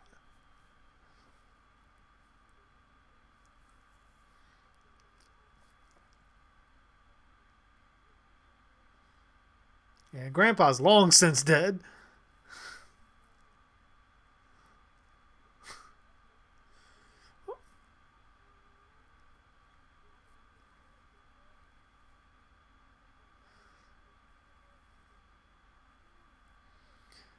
So you often wondered why did they need lightsabers when they had the Force? Just tradition. Because they are essentially space knights with superpowers, and knights had swords. So like it's kind of within that same concept of realm of character design.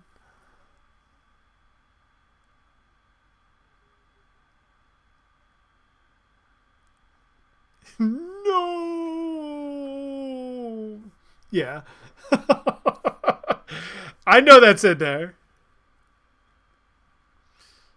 Is Mace Windu alive? According to Samuel L. Jackson, he is.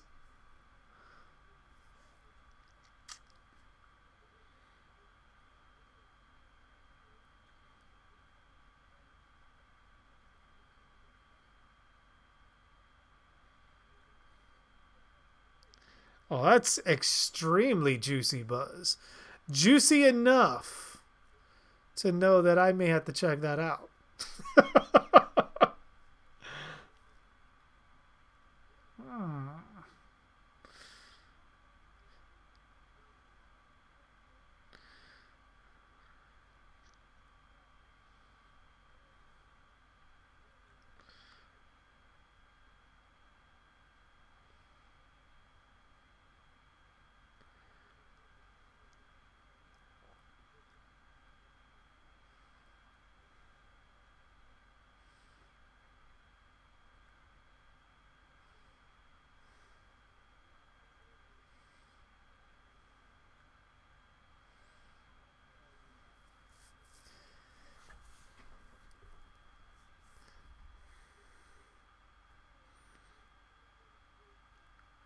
So who did Leatherface fuck to have a kid with? It could have been anybody. To be completely honest, he could have like taken one of the victims, raped her, and ultimately they kept her around as like his plaything until she may have given birth.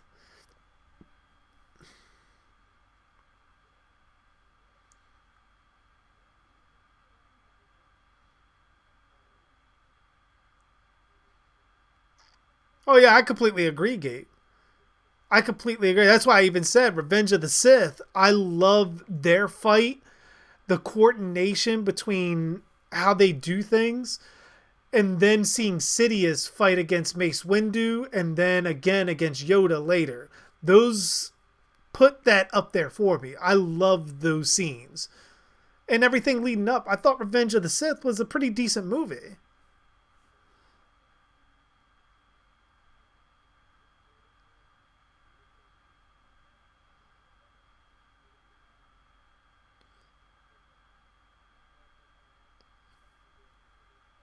Yeah, exactly. Like Don't Breathe.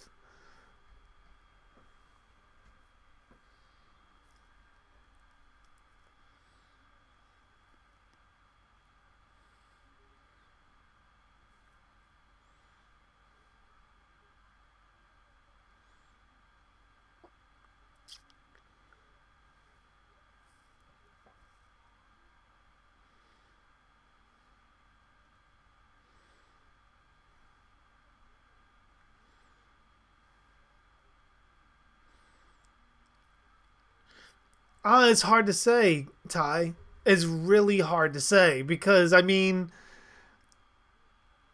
we're still questioning as far as where does this fit within the timeline, and is this a direct sequel to the first film, erasing part two? And if it does Stretch really exist, or at least the one that we know of?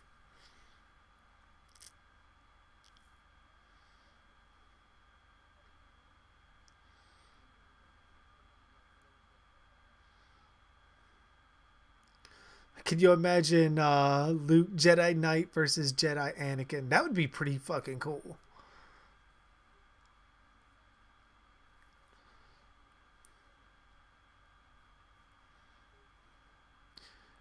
Nah, I think I might have missed her, Rob.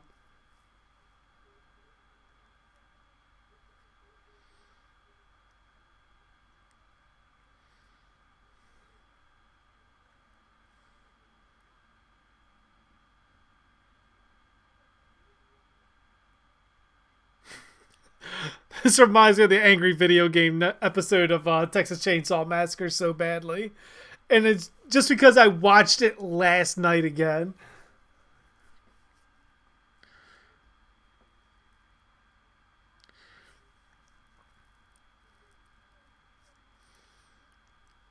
Yeah, I could probably agree with that. Attack of the Clones was likely my least favorite out of it.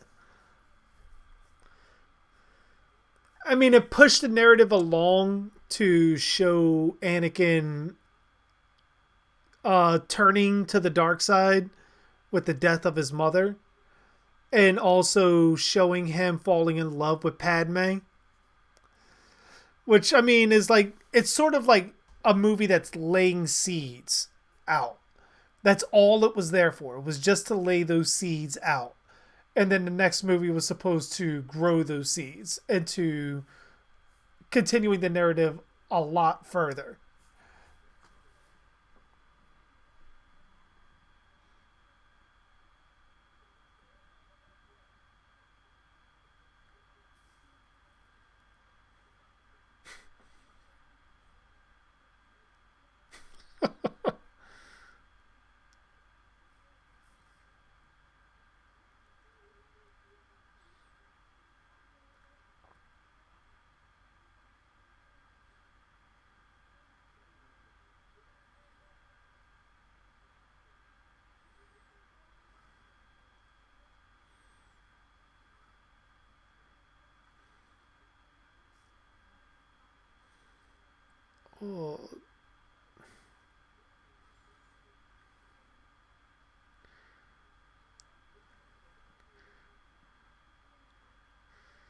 Oh, I'm sorry, I'm looking at Leatherface right there, and I can't help but fucking think of the Kevin Sorbo comment.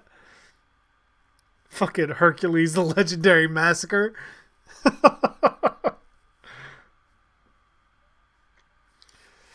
Phantom Menace. The hell were they fighting about? You mean just overall for the plot, or any characters in particular, Buzz?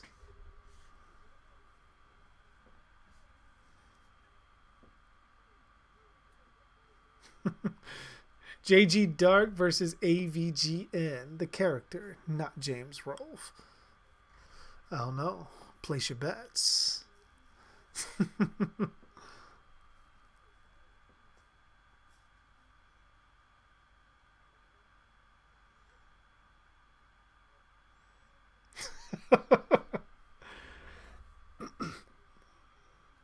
Like once Natalie dipped, I dipped.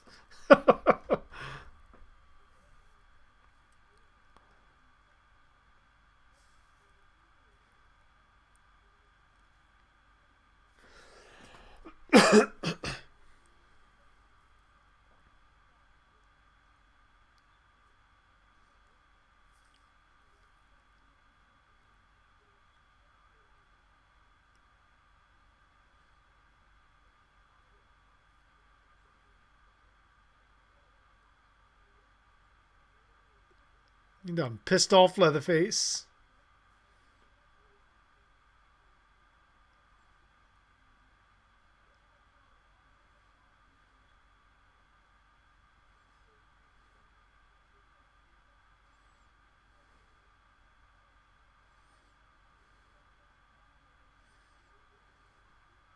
Whoa.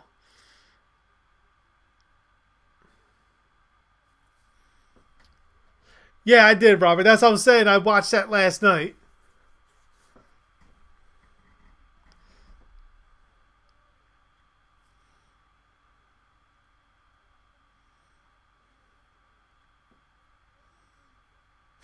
I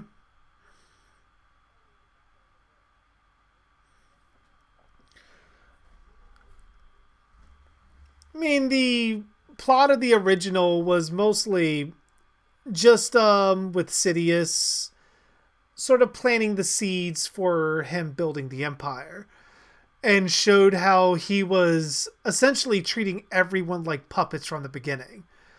Um, and how the Jedi had no idea that the Sith were even around still. It was him controlling the droids and him sending the resistance against the droids, and how he was leading up to how he became emperor. It was essentially he was playing both sides against each other. And the only thing the Jedi knew is that there was a Sith Lord because Maul attacked Qui-Gon on Tatooine. So, I mean, as far as plot, it was all about Sidious coming to power. Little by little, each movie.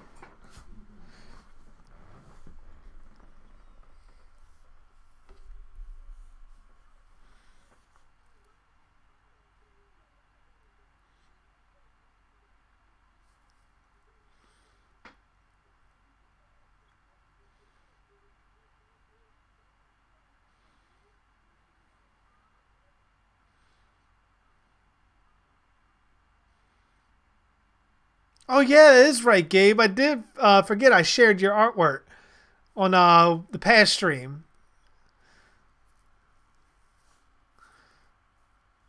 Yeah, that shit was like really good. Like, seriously.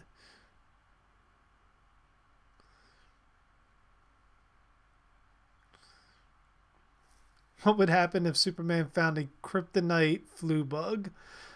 I don't know. I mean, because it's the radiation, you would have to get a radiated bug to. Oh, flu bug. I mean, could you get that with something radiated like that? Hey, Paris. I think I could take him. He doesn't want none of this. Put on the hockey mask and just swing a fucking machete with my eyes closed until nothing else is moving.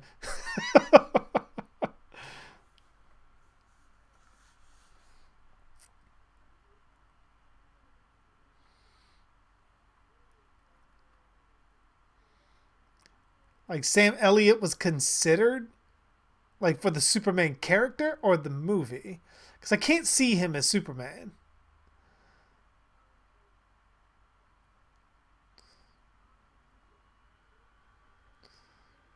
Oh, you definitely got the talent gate. That's for damn sure. Especially with your anime style. Your anime style, you could definitely do a shit ton of manga.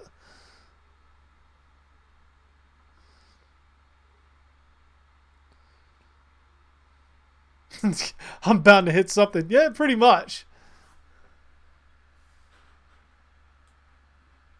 Oh, thank you for the thank you for the thank you for the follows, Honor. Greatly appreciated, my friend. I'm glad you're enjoying the stream and hope to see a lot more of you.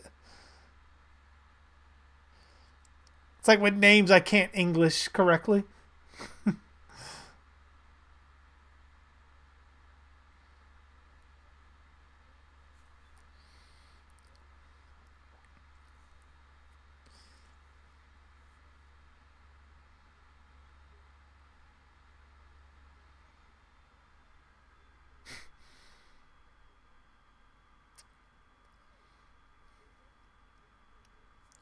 He was considered for Superman the character, really? I cannot see him playing that character. Especially unless it was like some different version. Considering who they went with and the version that they used in the movie.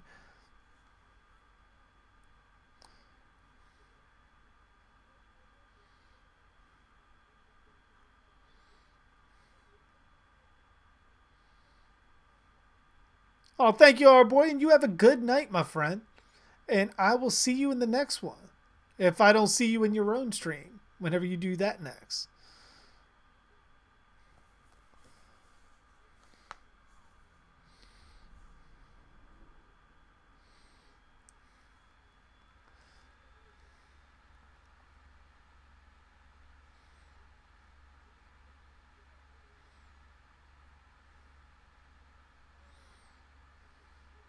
Like, we definitely need to do a Texas Chainsaw Massacre episode one season. That'd be pretty cool to see.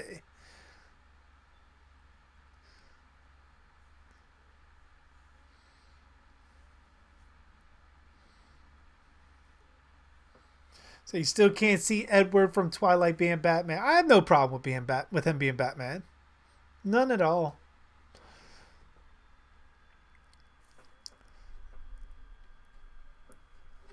Because I mean, I don't think that should define him as far as being Batman. The only thing I'm worried about in the Batman movie is I just want to see the suit. I want to see what the suit looks like. Other than that, I have full faith in the movie. Especially considering what they did with Joker. I'm full in. Ooh, hammer to the fucking head.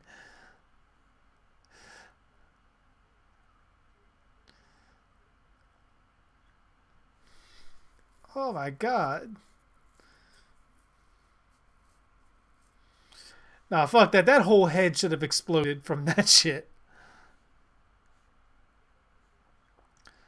Bruce Campbell as Lex Luthor would be fucking phenomenal. But I heard he also wants to play Superman too. Like Kingdom Come version of Superman.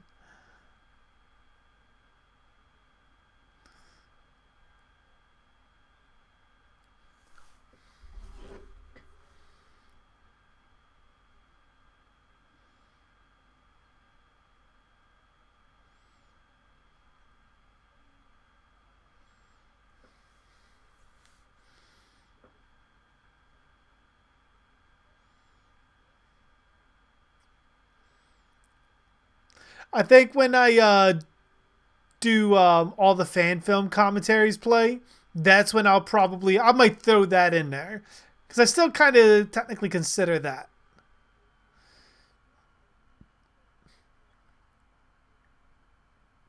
Same here, Shadow. Same here. Anything you put Bruce Campbell in, I'm there.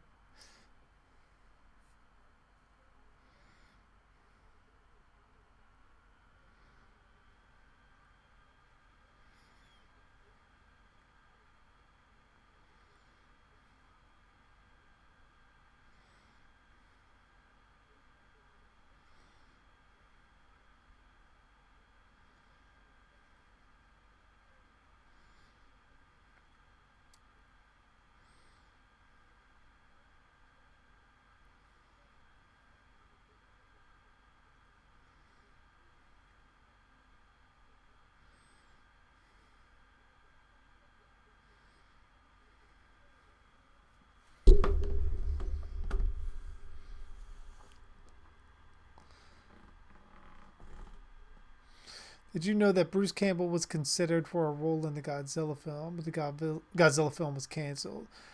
I did not know that. Bruce Campbell is the finest man to grace the silver screen. Agreed. Agreed. Groovy. Can you hear Superman saving Lois Lane, and hearing the line, "Give me some sugar, baby"? That's $1 billion fucking movie right there. That without a doubt is $1 billion movie.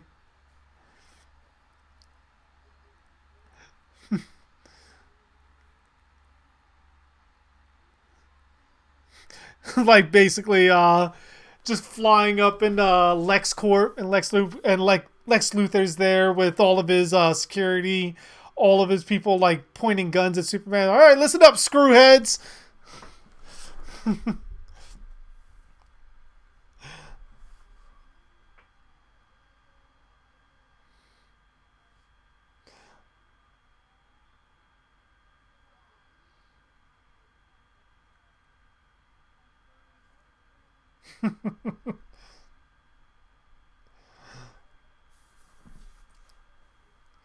Pretty much, like, get the meat. Now I'm hungry. Pretty much, yeah. Me too. I'm getting there, and I just ate before I watched this.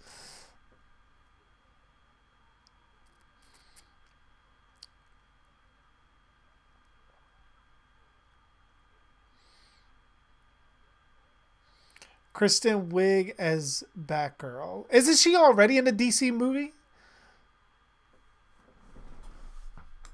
Or am I? I think she's Cheetah in the Wonder Woman movie, isn't she?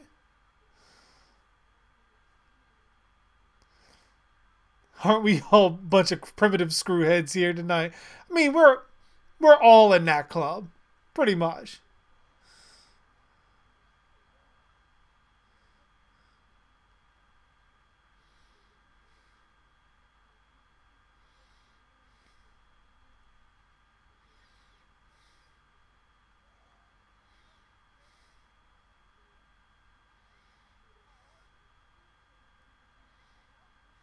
She looks fucking crazy.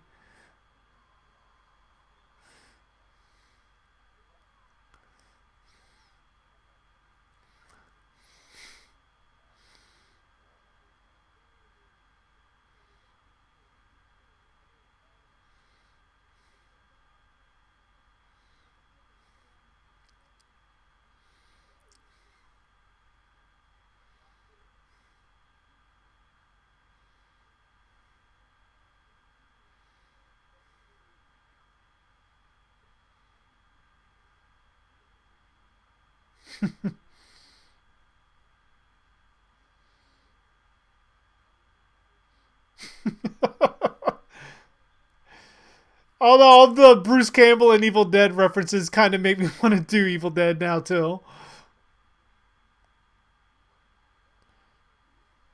Ooh.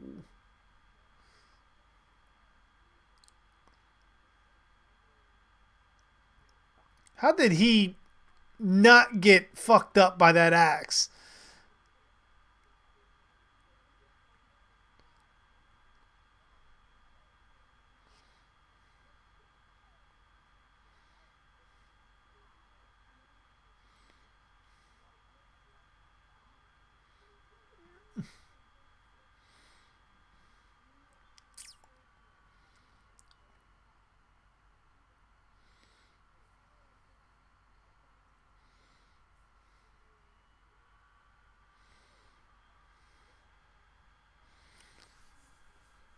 Yeah, I'm actually enjoying part three a lot more than I remembered.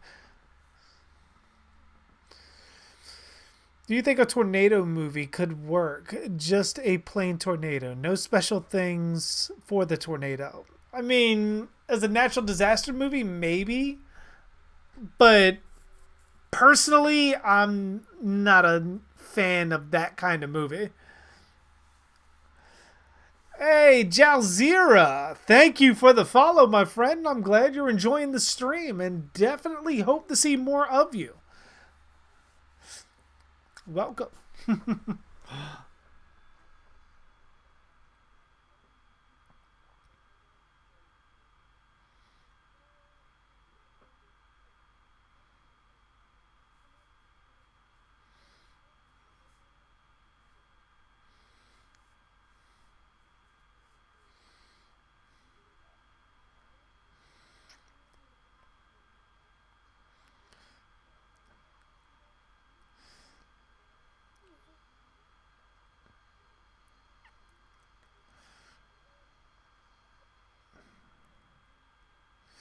It's like, get that shit off your leg.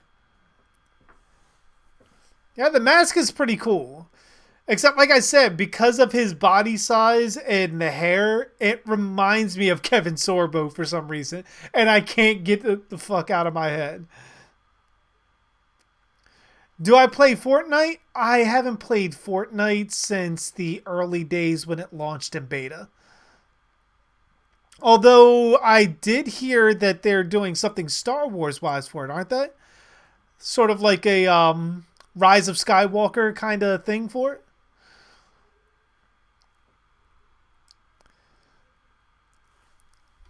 Hey, thank you for the follow, Yavilia, if I pronounced that right. I'm so sorry if I didn't. And how are you doing?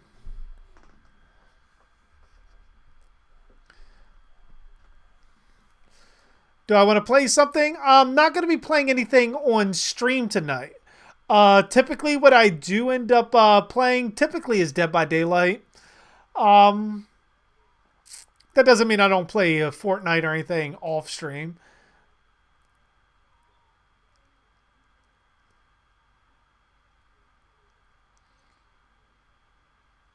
Imagine Leatherface sawing heads off a Hydra. That'd be interesting to see. I should. Now, how the hell is the chainsaw running in the water?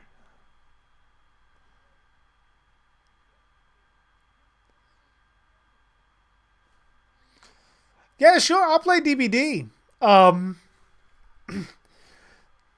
Pretty much, I probably won't be playing now. I'm right now doing a commentary for Texas Chainsaw Massacre 3. But if you want to join me tomorrow, feel free to join the Discord. Anybody who has PC, feel free to, if you're not already in the Discord, feel free to join the Discord. And I'll end up figuring something out. We can play a game together or two. I play just DBD, mostly on stream, yes.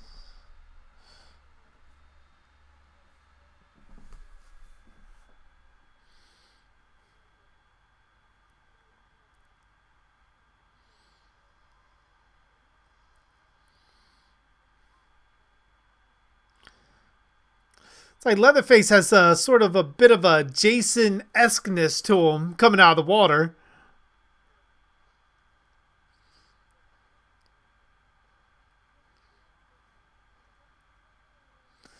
Now, there's a couple of comics, I believe, where Batman does get sick, Ty. And I think he does try to fight crime, but he knows the implications of how weakened he is, and he does end up staying home. But that's why he has subordinates like Robin, Nightwing, and Batgirl and all that.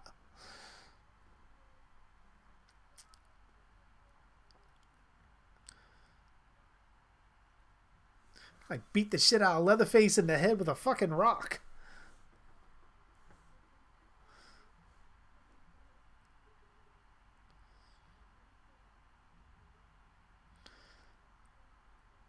Oh no, wouldn't her hands be like fucking like dying?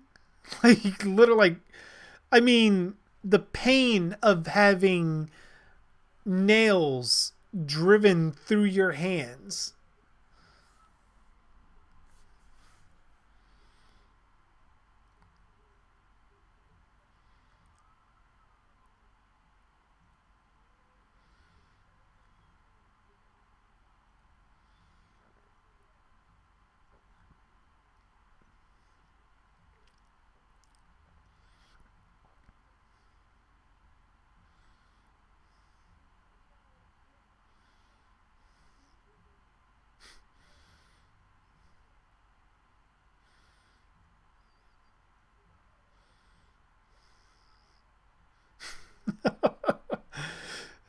Exactly, Shadow. How the fuck did you make it?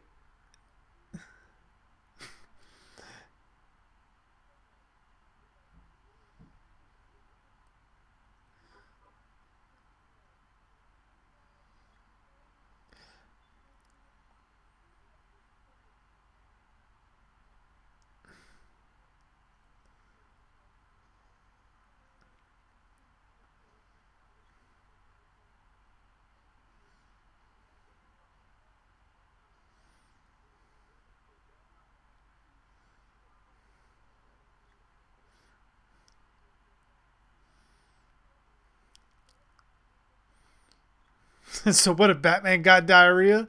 My guess is Alfred have a lot of cleaning to do. That'd be my theory.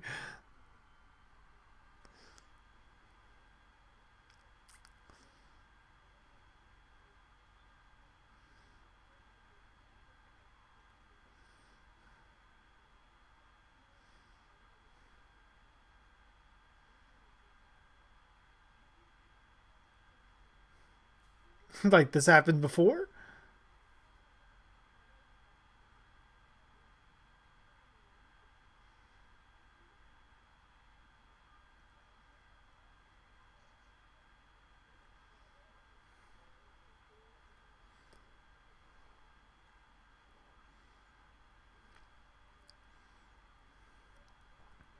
How come we see different versions of Leatherface over the years from 1 through 4? My guess is very fucked up continuity.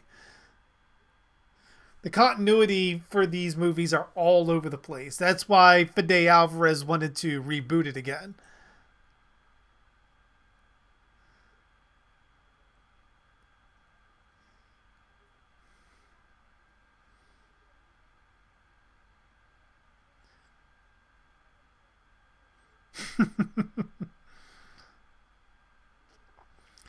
Like, dude, you just got hit in the back of the head with a fucking sledgehammer. Again, how the fuck are you alive?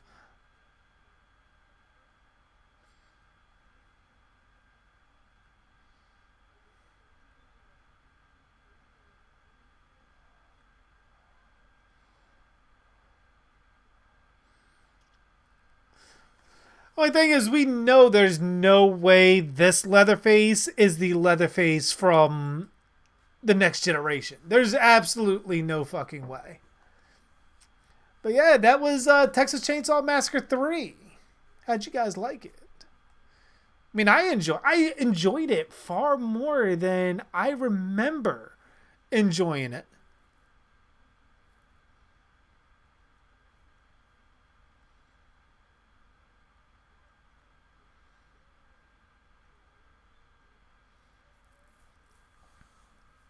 Oh man.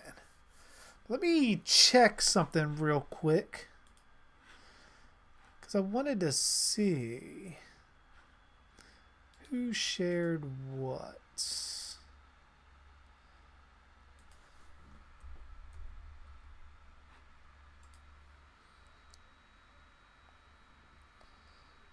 Yeah, Kane Hodder's documentary was really good. I feel so bad for everything that guy had to go through.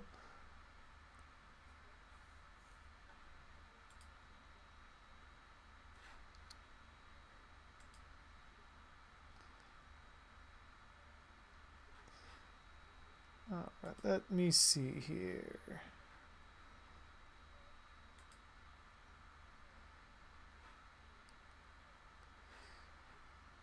Nothing there. But I know Paris sent me something. Was Leatherface wearing a face mask in the next generation? I don't think so. I think he had skin masks on. But that was where he was more trying to be like womanly and he was very domesticated.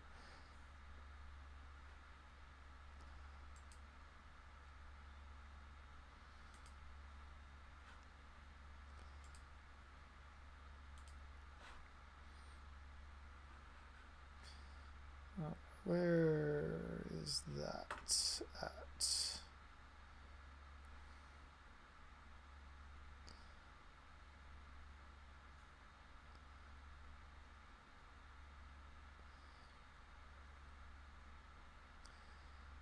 Holy shit.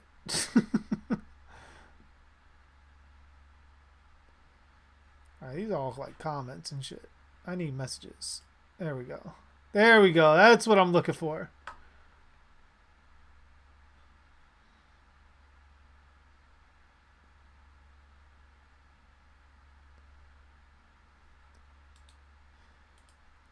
Alright, let me pull up some of these things real quick. Got a lot of stuff from Paris.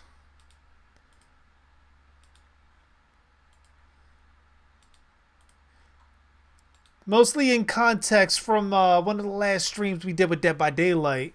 With how Ash was done on there.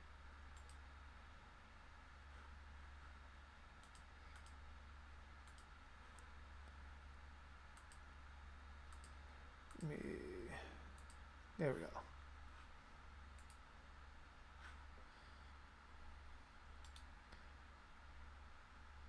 Can I zoom in?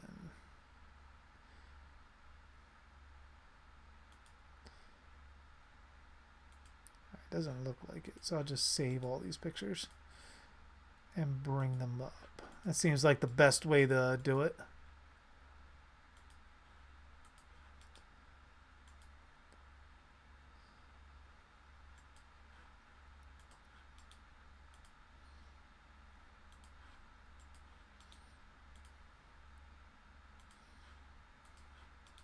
All right.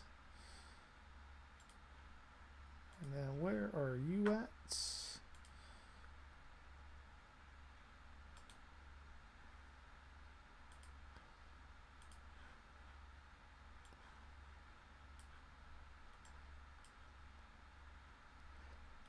All right.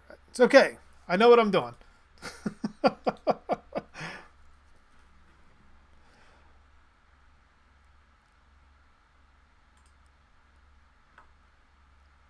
right. Now we're good to go. Let's get to the other window here. Okay, I don't need Google Chrome showing. Where did my image?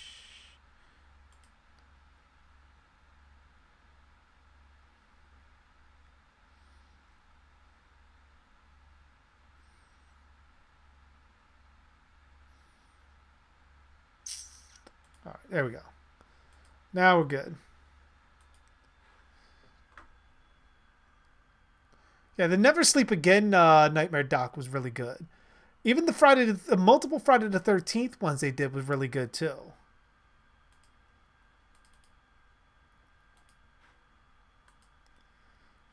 All right, so we got part of Paris's costume here for. Now, for a lot of you guys that don't know, this is from the concept of. Oh, let me get the. There we go. This is from the concept of what we did in the Dead by Daylight stream, where it was pretty much along the lines of where I mixed a little bit of elements of each version of Ash, where I had the Part 2 pants, I had the Power Glove, I had the Apocalypse jacket, and so forth like that. Paris went ahead and put it together for the cosplay, which turned out pretty good. Let me get to the next one. A little bit more of it.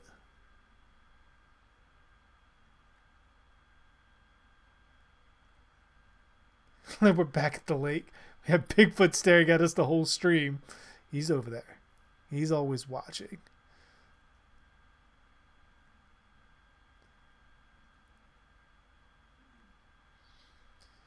I mean, any of those documentaries, Shadow, I absolutely love. Even though they were long as shit, because the Nightmare documentary, there was like 3 parts to that, which can be long, but I love it. I just take all of that in.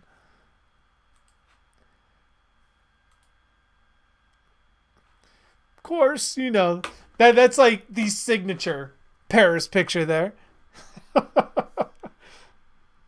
Especially during the chillin' era.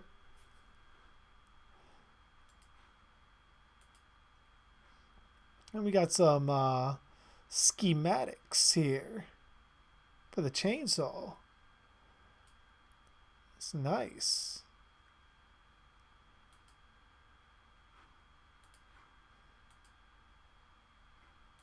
Some more. Okay.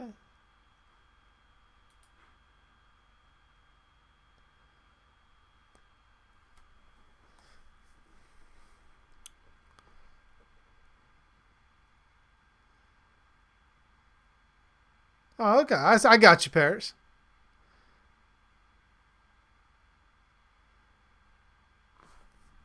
Okay. We got, of course. I mean, that's another signature kind of thing there too. Like I like that. That's a hell of a shot.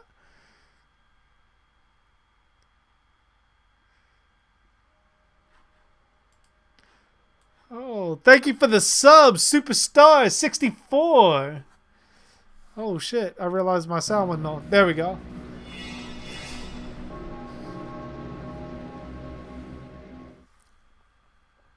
Looking to build your version of season 4 Chainsaw. Nice. Keep me in. Oh, let me try to get that over there. Keep me informed of all that shit. You know, I'm all into it. I'm definitely all there into it.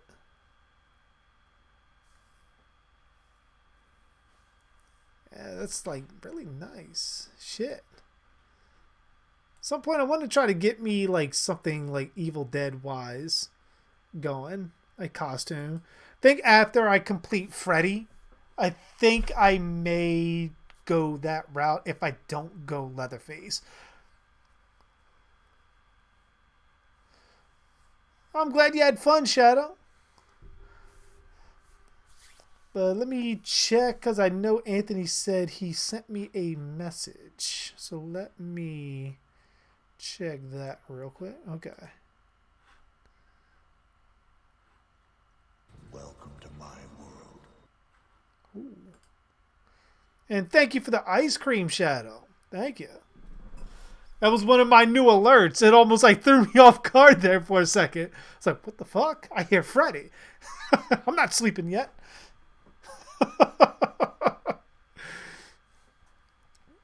All right. So what did Anthony send me here? Okay. Leatherface from part 3 is from the next generation. I highly doubt that. I really do. Just because, if anything, the Leatherface in this film is shown to be far more aggressive than that Leatherface. The Leatherface in the next generation, granted, it's been a while since I've seen it.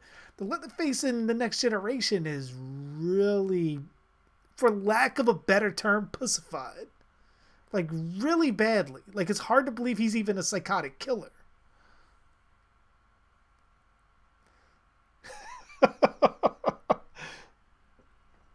Like, me too now, Shadow. Me too. Hey, what's going on, Megan?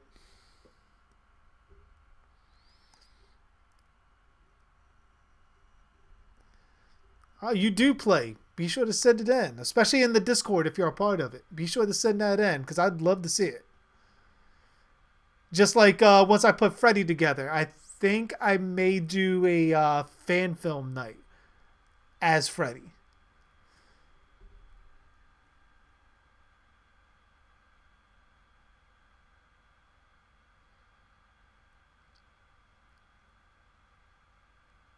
Yep, Paris, I'm already in there. I'm not on there on my personal page. I am on there as JG Dark. So I am up on there. I was thinking already, wait, because I remember you were talking about the Knights of Samaria Facebook page a while back.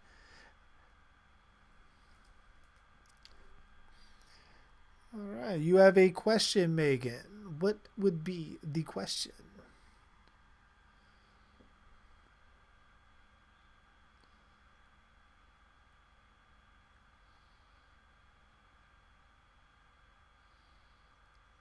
Oh, yeah, that is right. That is right. For you guys that don't know, Paris is actually doing a video. Let me actually pull that up. Because I don't want to... Oh, there we go. There we go. There we go. There we go. Let me bring the link up and I'll share that in the chat. And I will share it in the Discord for you, Paris.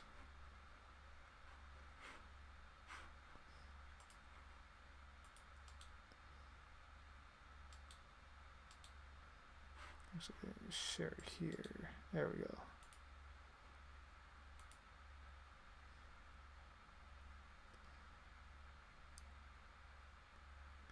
There you go. Be sure to check out Paris's video. He's put together a nice little fan film with Chucky versus Buddy, and it's gonna need some financial support if you guys want to get in there. They are doing It's pretty cool rewards. So watch the video, see what they're doing, and if you guys want to, help them out. Definitely.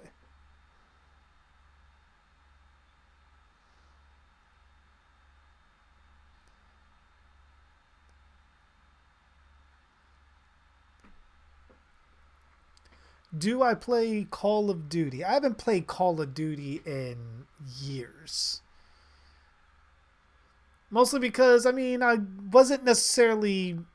I like the campaigns of them, but I didn't really get into them for the multiplayer aspect.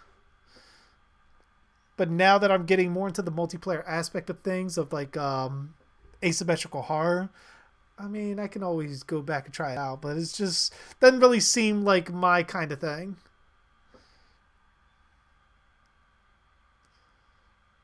Chucky versus Leprechaun. Well, I mean, we can consider Leprechaun's power set and Chucky, especially after the last film, as we've talked about ad nauseum. Um, Chucky being able to possess anything after the last film. Question is, would he be able to get close enough to the leprechaun in order to possess him? Or would the possession take given the magical nature of the leprechaun? That would be the question.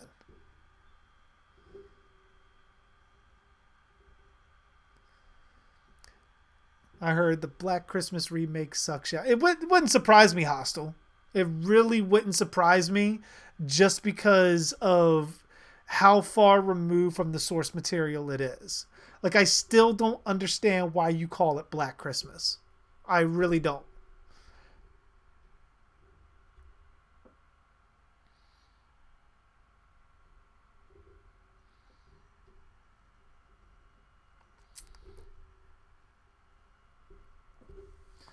But all right, guys, that's going to do it for me tonight. I hope you guys all had a good time. I had a good time watching the movies and having you guys here to talk to, especially for our 45-minute fucking hour long. Well, not hour, 45-minute, hour long. Yeah, because 45 minutes is an hour. Our 45-minute long conversation about pretty much all things horror, and while during the movie, a little bit about Star Wars and everything else.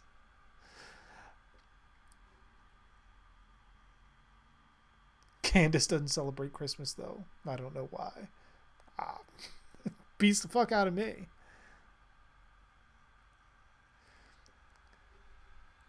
Will do, Megan. Will do.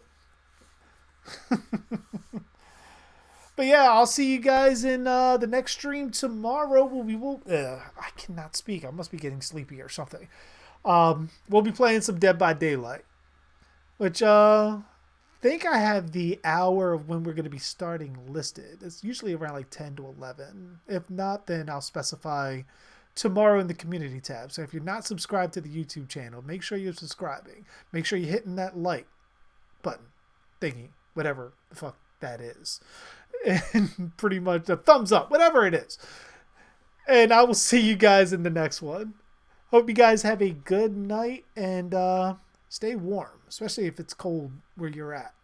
Unless you're in Florida, then I envy you. See you guys.